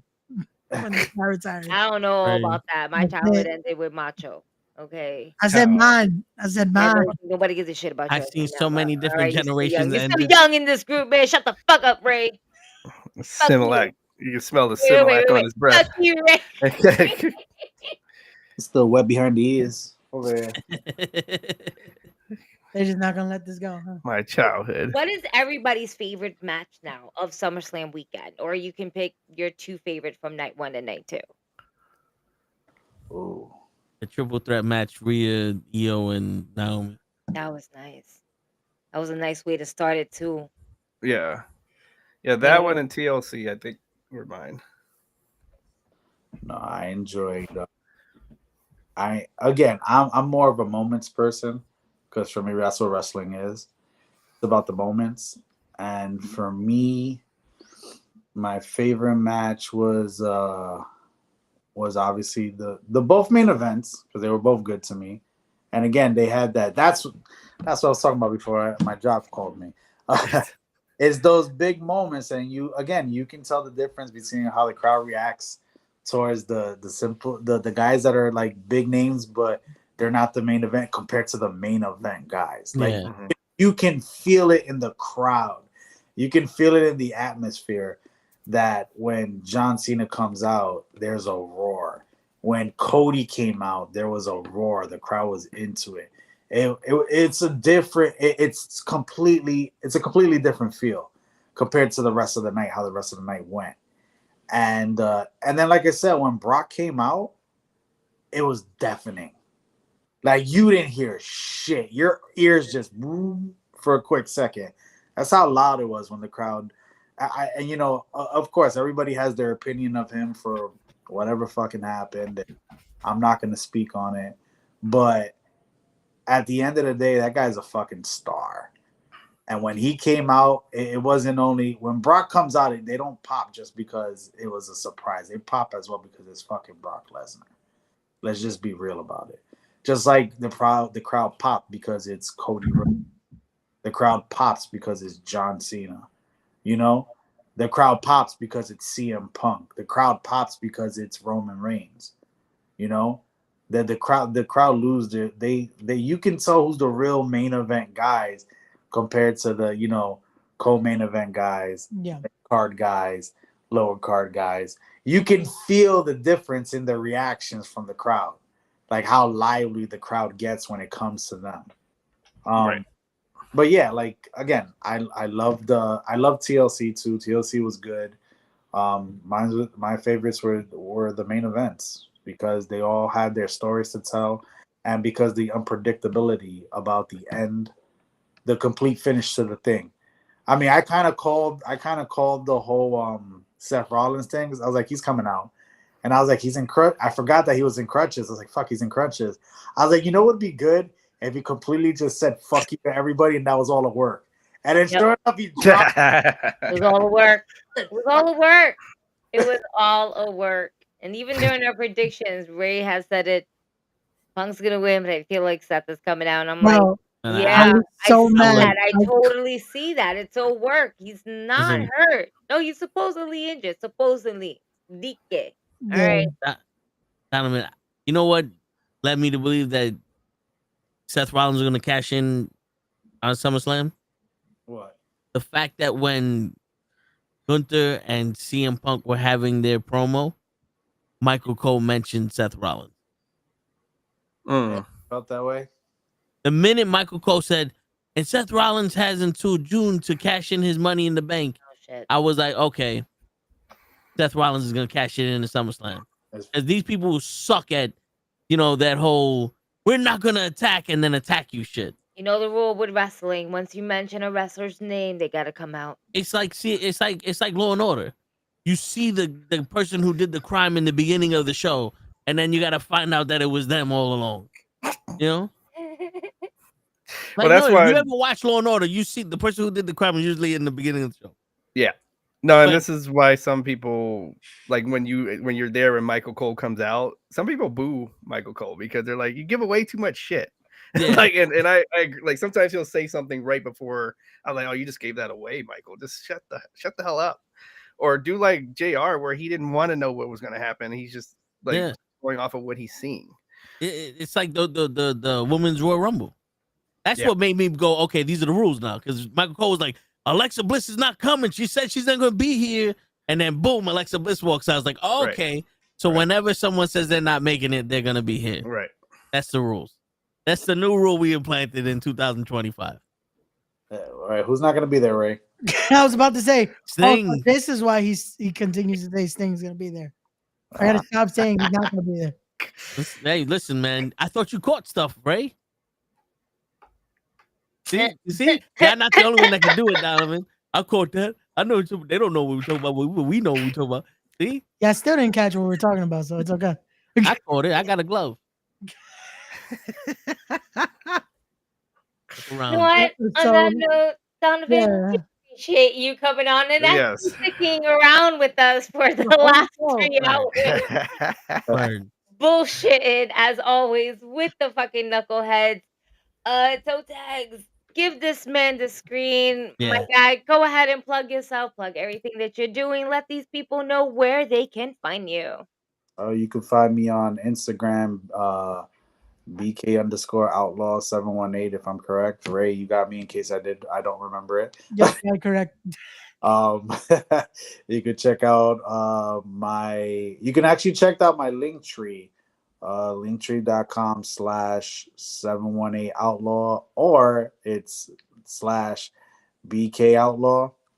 Again, I apologize for my terrible me putting me over, but you can catch all my links there. It'll have my Instagram, it'll have my my X page, it'll have my YouTube page, same thing, 718outlaw. It'll have my email for serious booking inquiries. Everything will be there on that page. Again, you'll catch me this Friday at Ace Pro Wrestling and a 3-way match for the Fight for Flight Championship against Bad Brad Benson and Superstar Whiplash. And then right after that, you can catch me out in South Jersey at the Jersey Shore, if I'm not mistaken, for Titan Championship Wrestling. I'm going one-on-one with Junior Flow for my middleweight championship. And then again, September's going to be pretty busy for me. I'll follow up with dates on that soon. And as well, my November is going to be pretty busy with a little bit of some respect, plus a little of other couple things sprinkled in between on that one. And there you go. I put your Instagram in the chat, so everybody could just click the link there. I couldn't find your link tree that quick, so I always sit there and I always have my shit together, and then when they ask me, I'm just like, wait, hold on one second. Let me see if I'm gonna be everywhere. Yeah. All right. See, let me correct myself. I just found it. My link tree is shut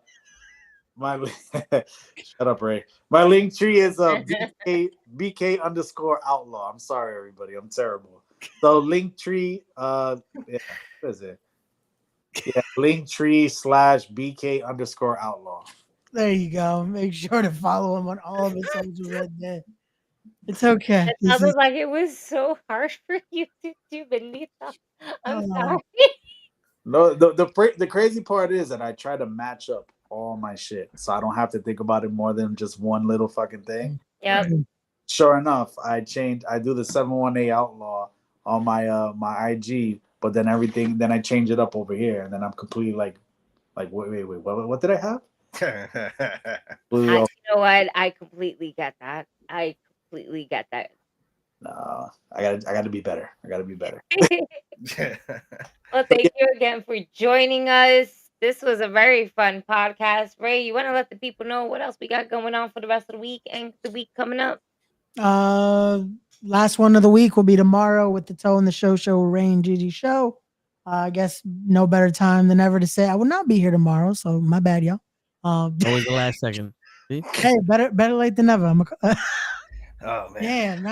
Damn! All right. Yes. But that will be the last one of the week, and then we're back on Monday with the Raw Watch Along, and we'll tell you about that on Monday. What we got for the rest of next week.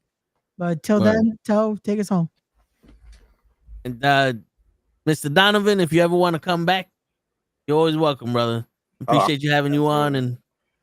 And on that note, ladies and gentlemen, is your friendly neighborhood knucklehead signing out. Peace, everybody. Brooklyn.